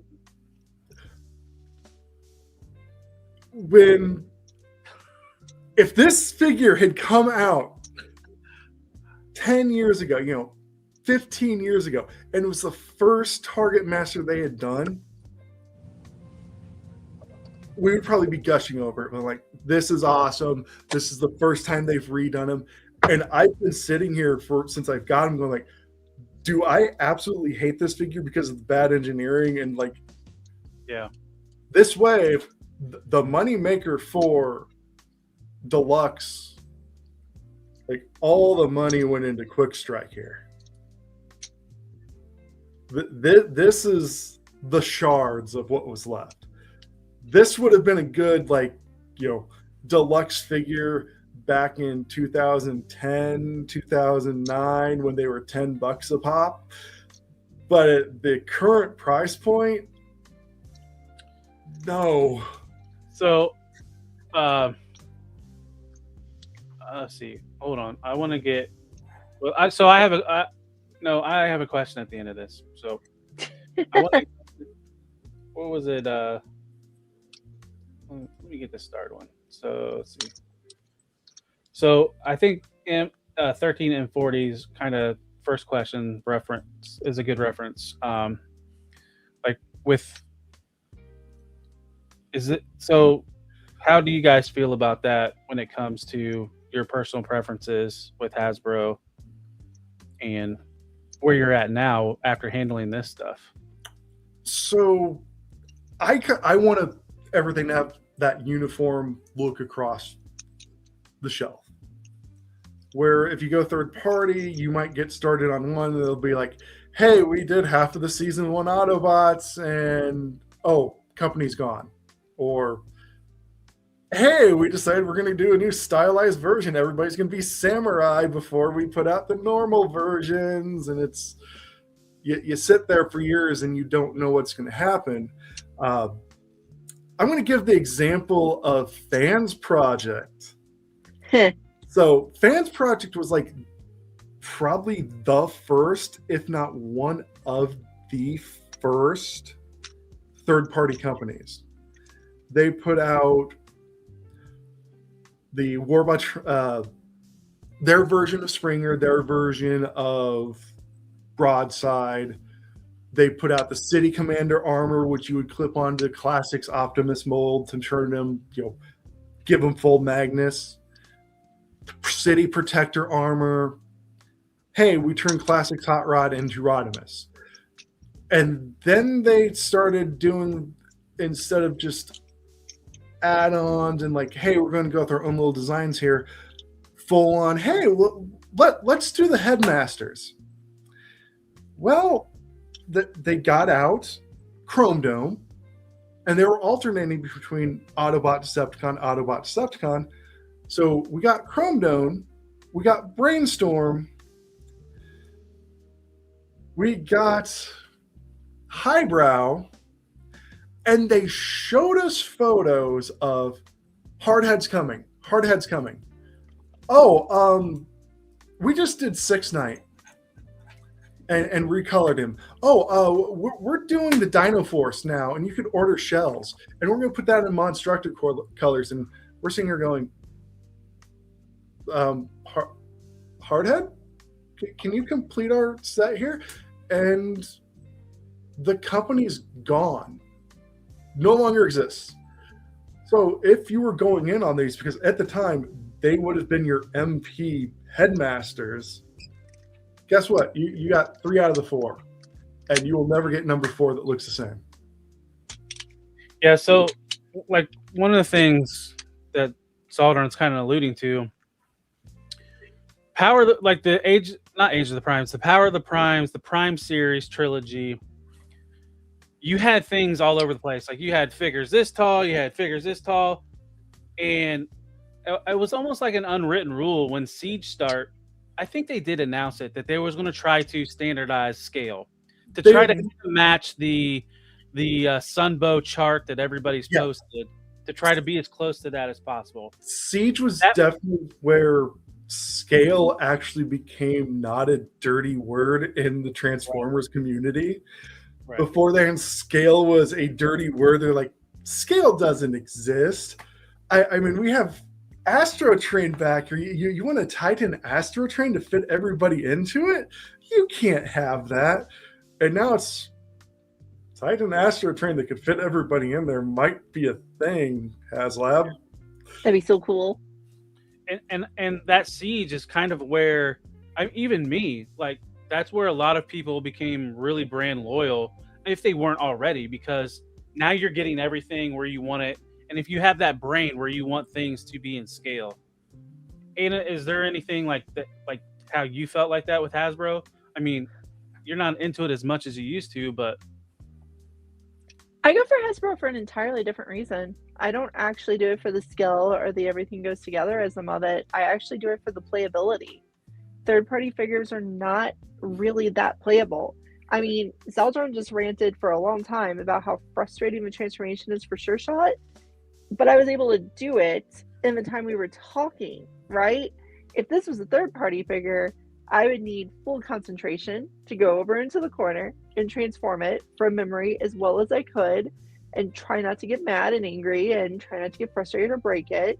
This one, I just kind of, I've transformed it a few times. I got it now. I did it. It's fun. Even though the toy is kind of bad, it's still fun. So I really do get them for the playability. Yeah. Don't forget the massive amount of bandages you need for transforming a third-party figure, because it's not a real third-party figure unless it draws blood. And obviously, Zeldron Experience Fans Project was really good at drawing blood. Like, those were really sharp figures, especially their Dinobots and their Monstractor. So, yeah, some third-party figures like to draw blood. There's Hasbro figures where if you need to defend your home and grab a figure off the shelf, yeah, you could probably bludgeon somebody. Third-party figures, it's more like death by 1,000 cuts. Because somebody will bleed. I am certain at some point somebody will bleed out because of a third-party figure. For me, Earthrise hit kind of a nice in-between between articulation, playability, and accuracy. Toys were accurate enough that they didn't look like completely different characters anymore. They were articulated very well at that point, and they've really stuck to that in Hasbro since then. And then they were still playable, right? Whereas a lot of third-party stuff really isn't nearly as playable or as fun to mess with. So that's really why I stuck with Hasbro for a long time.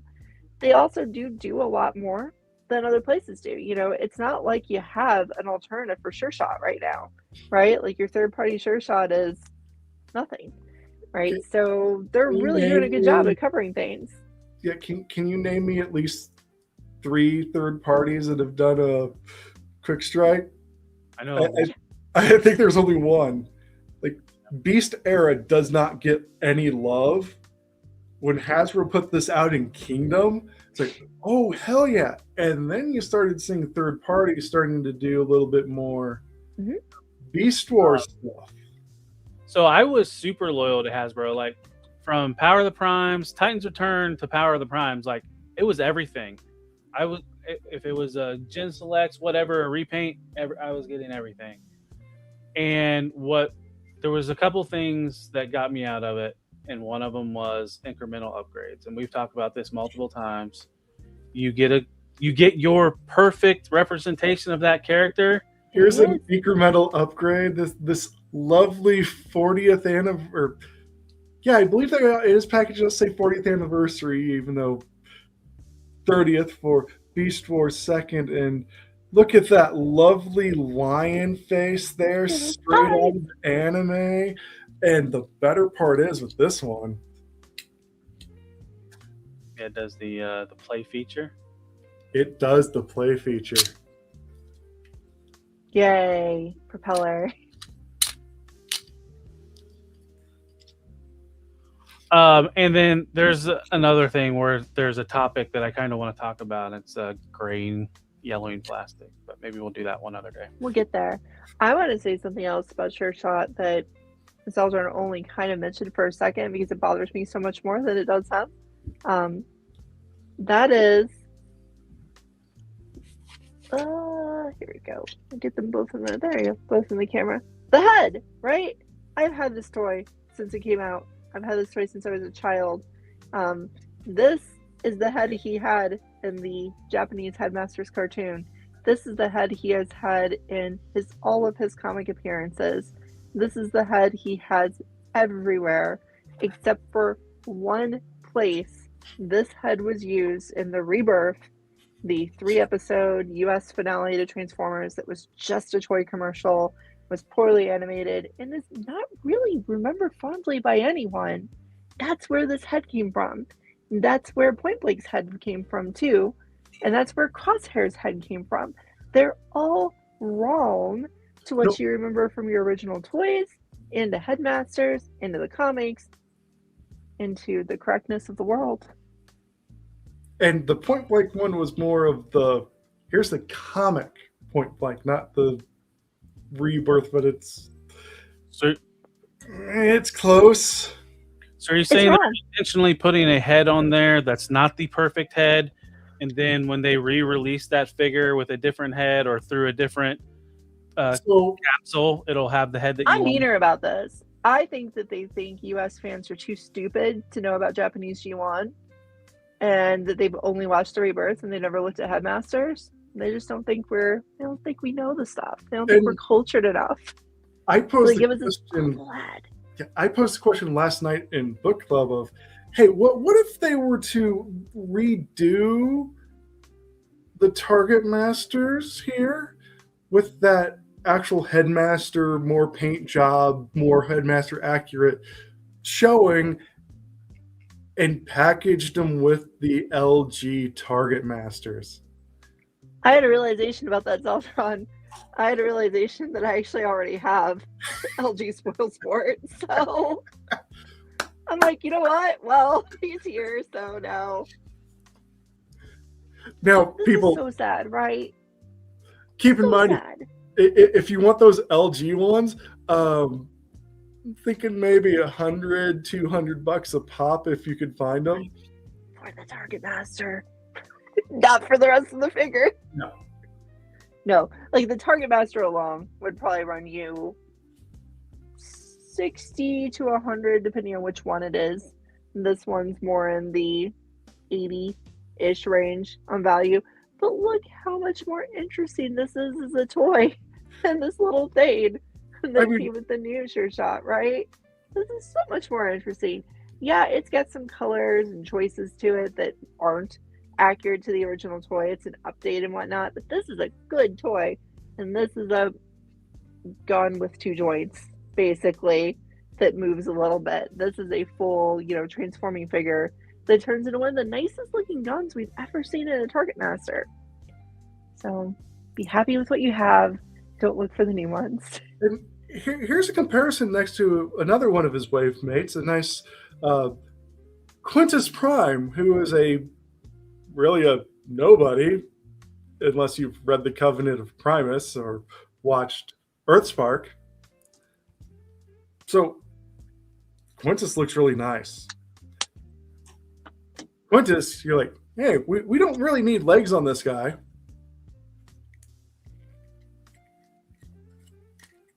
Was he just got like squid tentacles as a platform to sit on? Oh. Quintus has these beautiful translucent legs that they're covered in the back. Quintus is blushing because of the upskirt shot that you've provided, Zaldron. Quintus didn't have to have legs, right? That's the point Zaldron's making here. They could have just done the skirts and just been like, don't worry about it. But they went to the extra effort of giving him legs so the Sure Shot can have holes at his knees. You just make this that little bit more rigid plastic. This is kind of soft and flexible. Rigid plastic, straight down. Hey, legs, budget. Does the legs have anything to do with the transformation, or are they all covered by the? They're still covered by the skirt.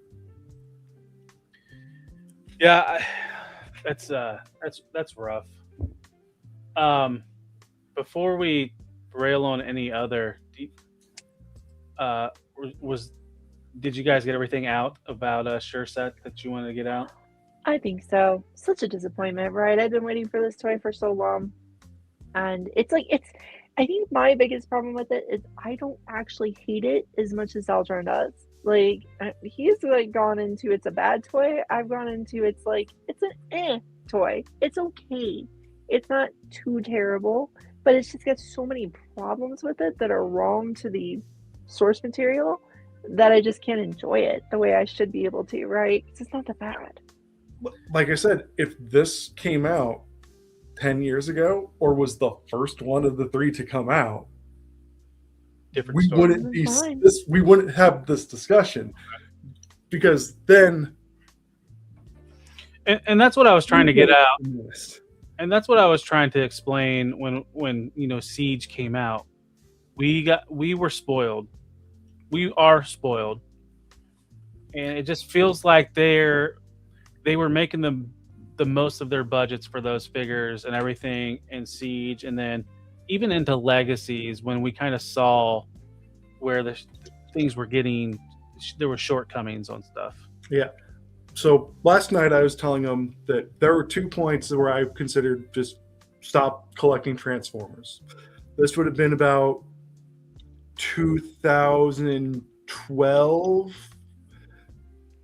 right before they put out Thrilling 30. It's like, well, I'm not really enjoying the product anymore because it was just like, it's all this Fall of Cybertron, War for Cybertron video game stuff, which really isn't that great. Then it's, oh, Thrilling 30. Oh, these are amazing. Right back in. And then like 2019, when Siege came out, I'm like, I have a Sideswipe. I have U 2.0 Sideswipe. I like U 2.0 Sideswipe. I like these versions of these characters. I don't need an upgrade. I don't need to pay the now up from $15.95 to $20.95. And that was only 5 years ago, or 6 years ago, when they went up from $15 to $20. And I'm like, I don't need any of these. And then I just started seeing, I was like, well, I do need a better sound wave, because my sound wave at the time was just animated sound wave. It's like, I could go with a more G1 accurate Megatron there. Yeah, it would be nice to have those Seekers as all those Colonial Vipers. Oh, yeah, these figures actually look good. And then Earthrise. And they did them as Earth modes. Like, I'm glad I did not waste money on Sideswipe or Ironhide or Prowl. Yeah. So I could just get the mode that I want.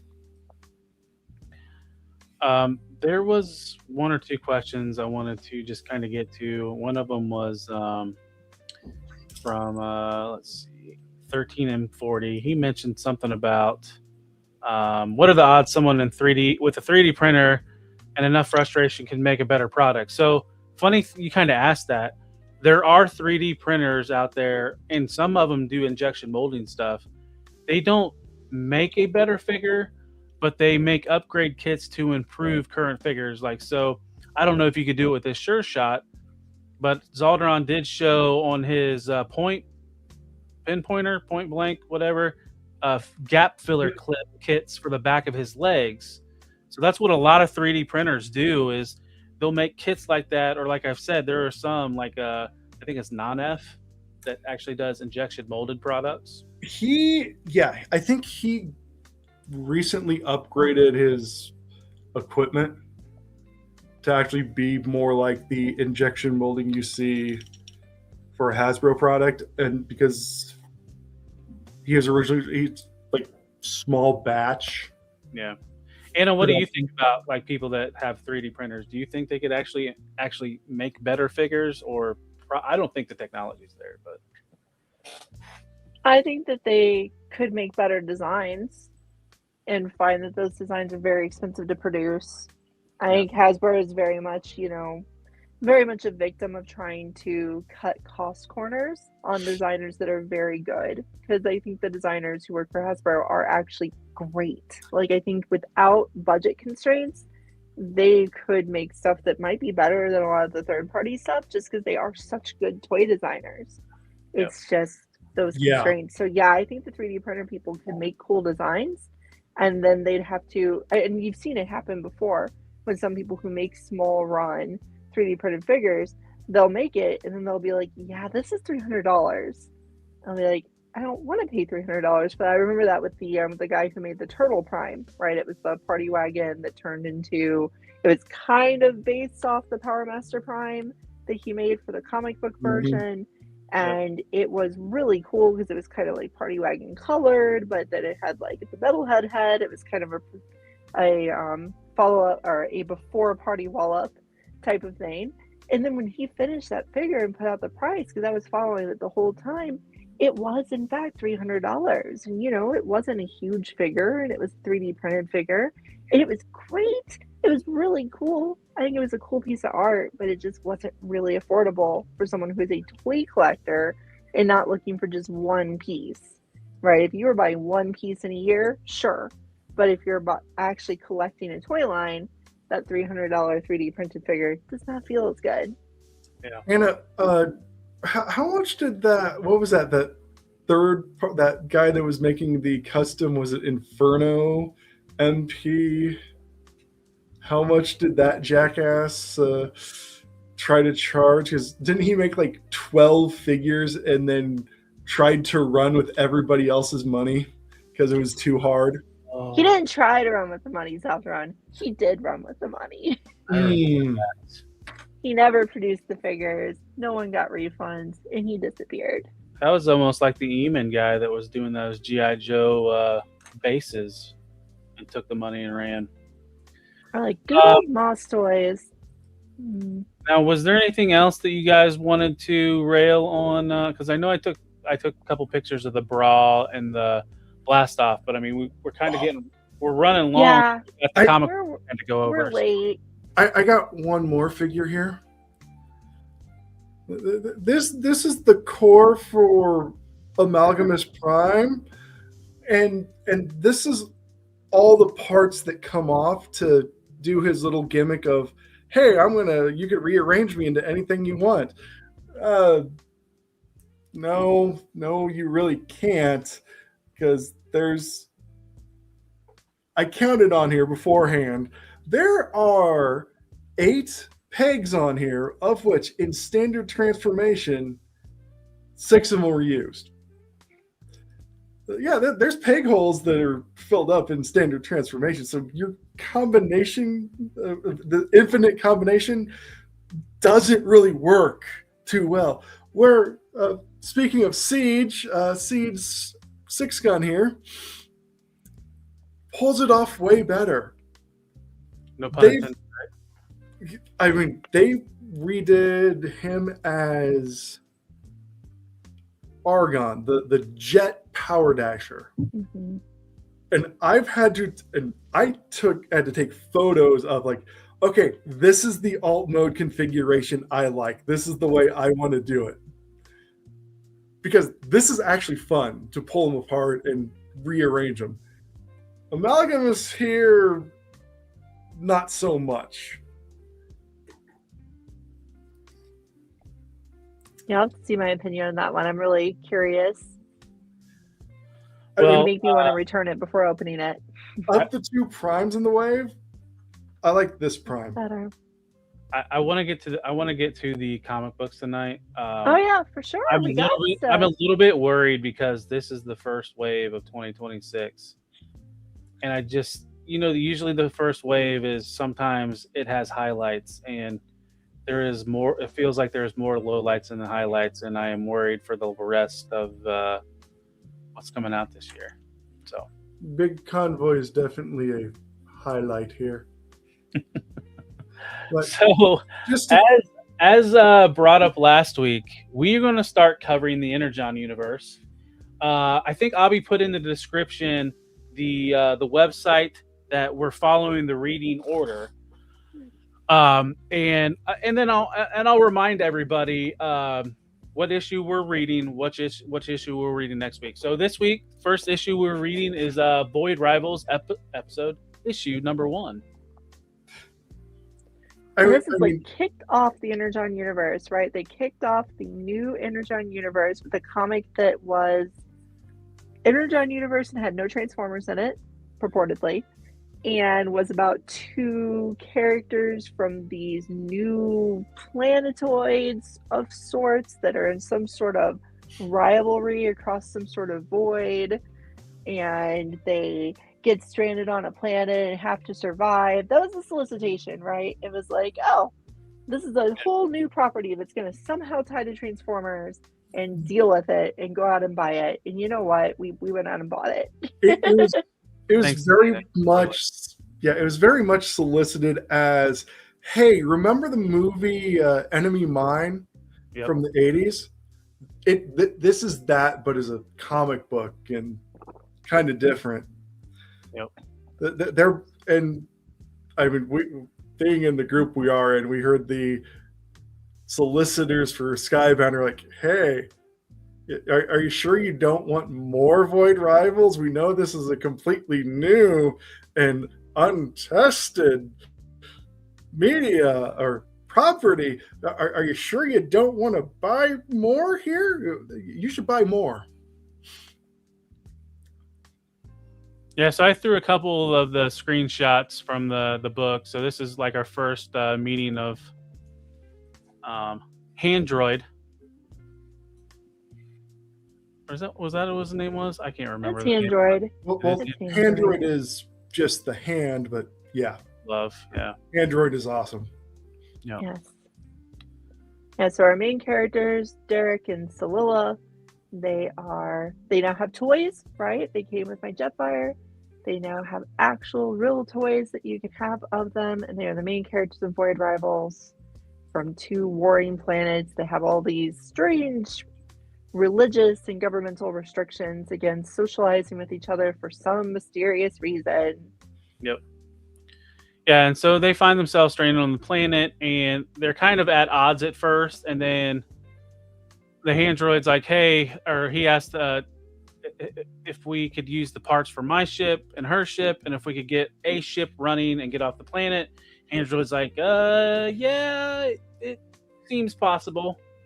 And that's where the explosion hits right here, and Derek saves her, and then they start looking for more parts, and they come across a desolate craft. I think we found the Transformer. Yeah. I mean, I have that clip, but not queued up. But so they find Jetfire. Jetfire's like, oh, thanks for waking me up. Peace out. I'm out of here. And just leaves them stranded, still on the planet. And at that point, when I was reading it, and I was like, if that's seriously going to be the only tie-in to Transformers, and you a-holes got me to read some comic book I did not care about, just so I could see Jetfire show up and say, hey guys, gotta go to my own comic now. See ya. It doesn't go well for him either. Anyway, spoilers. I know, right? No spoilers. Even though that comic came out. And then they realize they have to work together. Or no, he says that there was like something, he had a vision. Oh no, this was after this. So they actually see each other face to face first. Yeah, so they work together. They come up with a new way to build their ship. They decide to use their armor to do it. He talks her into it. She's like, oh, we're not allowed to see each other's faces, and you're disgusting from everything I've heard. And he's like, yeah, you're disgusting too. And then they take off their helmets and realize they're the same species. Hey, some people don't like orange crystals. Other people don't like green crystals. Yep. That's just personal preference. And then the issue kind of ends in a little bit of cliffhanger where he mentions a vision, and she's like, what vision? And then that's how the issue ends. Yeah. And I will say, with my previous joking complaint about Void Rivals, like, it has turned out to be a pretty good comic overall. You know, I don't read a lot of traditional comics. I read webtoons and manga mostly. So reading a traditional comic book was kind of a like, I don't want to. But now that the story's got it started and it's all integrated into the Energon universe, it seems to be worth it for the ride. And Void Rivals, many people have said, out of the Energon universe, is the best written story by quite a bit. Although Transformers seems to be catching up now, in that it's at least interesting in recent issues. Yeah, so in the end, I do like Void Rivals. It was just kind of like, why do I have to read this type of deal? Right. And now they're a lot more tied in than how they started. Stu, I don't know how you can get a hand droid, but when you find out, let me know. We'd all like one. Well, Stu, the nice part is you don't have to lose your hand for it because it really is just a glove. Just a glove. So that means leading into next week, the assignment is read Void Rivals issue 2. And then if you What do you guys think of the art? We didn't talk about the art at all. I always care about art in comics. It's not as bad as Transformers. Yeah. Yeah, some people, Daniel Warren Johnson is the one who did the art for the first chunk of Transformers, and his art was super divisive, right? People love him, people love his art, and people cannot stand his art. I'm actually in the middle somehow of those two groups. It was more of the most recent. So I'm reading the graphic novels as they come out. So it was volume 4. In the Transformers one, there's like a spread. I'm like, I have no idea what is going on in this comic. What the hell am I reading? Yes, I don't mind his art as much. I've seen worse. It's just I like clean art. And it's his art's definitely not clean. It's like intentionally not clean. Yeah. This is cleaner art. Yeah. I think the two art styles go together really well. The Void Rivals and the Transformers. I think they actually do mesh pretty well. I think they've done a good job of not having anyone who departs too strongly. Like, if you went into that like IDW the IDW era art, like if you brought one of those artists to do one of the Energon books, it would look totally wrong. Because it would be that super hyper polished, heavily computer processed art. Yeah. It wouldn't look right with these guys. Where it's almost grittiness helps. The grittiness of the artwork helps the grittiness of the tone of the books. It does. It definitely does. And I think the thing that's most striking for me is as a big manga reader, like people are not drawn flatteringly in any of these art styles, especially Void Rivals. Right? Like people do not look nice. They do not look good. They're not everybody's pretty and nicely put together. Everybody looks kind of tired and beat up. They probably should because they're soldiers in a super war. You mean they kind of look like people? A little bit. Not supermodels? Like people, yeah. Cut his butt off.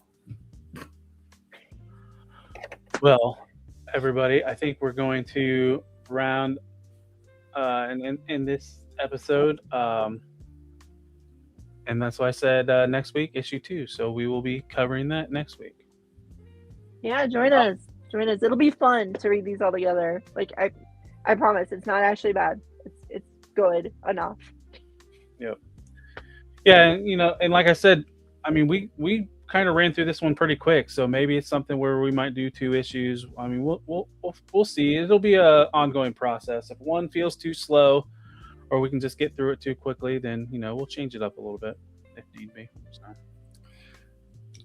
I kind of think that's a main thing throughout all of the Energon universe right now is every issue really feels short. Right.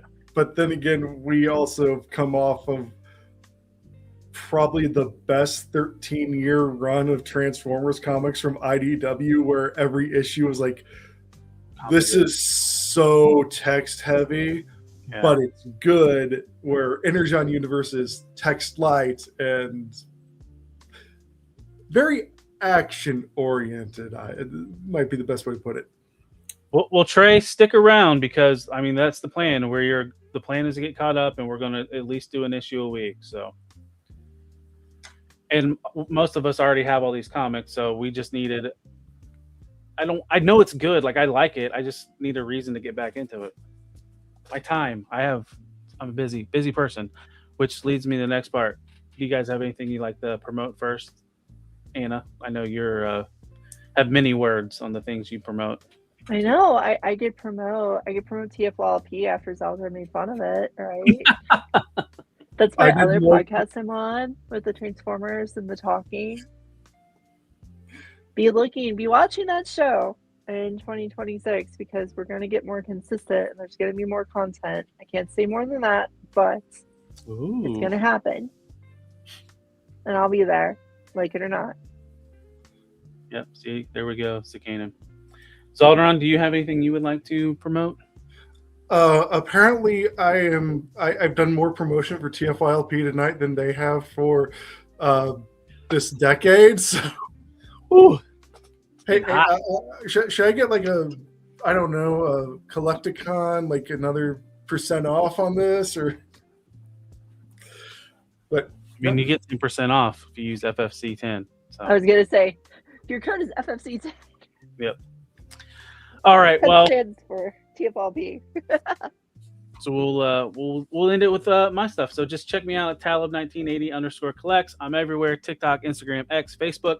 Hit 100 followers on Facebook. So I've been going live on Facebook. So that leads into news and review. We'll be going live at 1 a.m. in like 30 minutes on Facebook, Twitch, and YouTube. So check that out. Also, I got a review going up tomorrow at 1:30 p.m. of the Studio Series Bone Crusher. And then I'll have another review Friday. And then every Saturday, me and the boys get together. We talk movies, Men on Films, me, Stu for Lunch, Abby from Figure Fight Club, King of the Giveaways, Lou. I think he went to bed early tonight because he can't stay up this late because we always keep him up too late. Smudge Customs, who was in here earlier, Creative Primitive, and is that everybody that's on the Saturday show? God, I feel like, and then every now and then we'll throw in a special guest. So that's Saturdays at 11 p.m. Eastern. Also, you're watching us right now on the Figure Fight Club. Yeah, Lou got a new mic. You're watching us on the Figure Fight Club channel. Every Monday, 10:15 p.m. is I almost said open mic night. Decepticast with me and Anna. We talk Transformers. We talk Transformers comic books, news. Sometimes we get a little spicy tonight. Lord of Brooklyn was not happy with us, and your guys' passes for the Hasbro proof might have been revoked. So sorry to hear that, guys. We'll find out secretly. Lord of Brooklyn's like Evan, and you're like, oh my gosh. Okay. And then Tuesday is open mic night. That's at 8 p.m. Anybody can hop in. The link will be in the chat. So come join us and talk toys, show and tell, talk smack. Just don't be a jerk. You can talk smack and not be a jerk at the same time. And then Friday is our VIP show where we bring in guests that are in either toy producing, toy photography, just toy related stuff, some cosplayers. And Abby has a video on who will be joining us this week. Is he listening? In a world of plastic dreams, we stand side by side. Figures lined up on the shelf, our passion is our pride. From heroes to villains, every pose and every fight. We're the Figure Fight Club, shining in the spotlight. So J-Shot will be on Friday, 9 p.m. Before we head out, I just want to thank everybody in the chat. You guys rocked tonight. Had some good questions. Saw some new names I haven't seen before. But I appreciate you guys, and we'll see you next week. Stay spicy, everybody. Good night. Thanks, friends. Peace.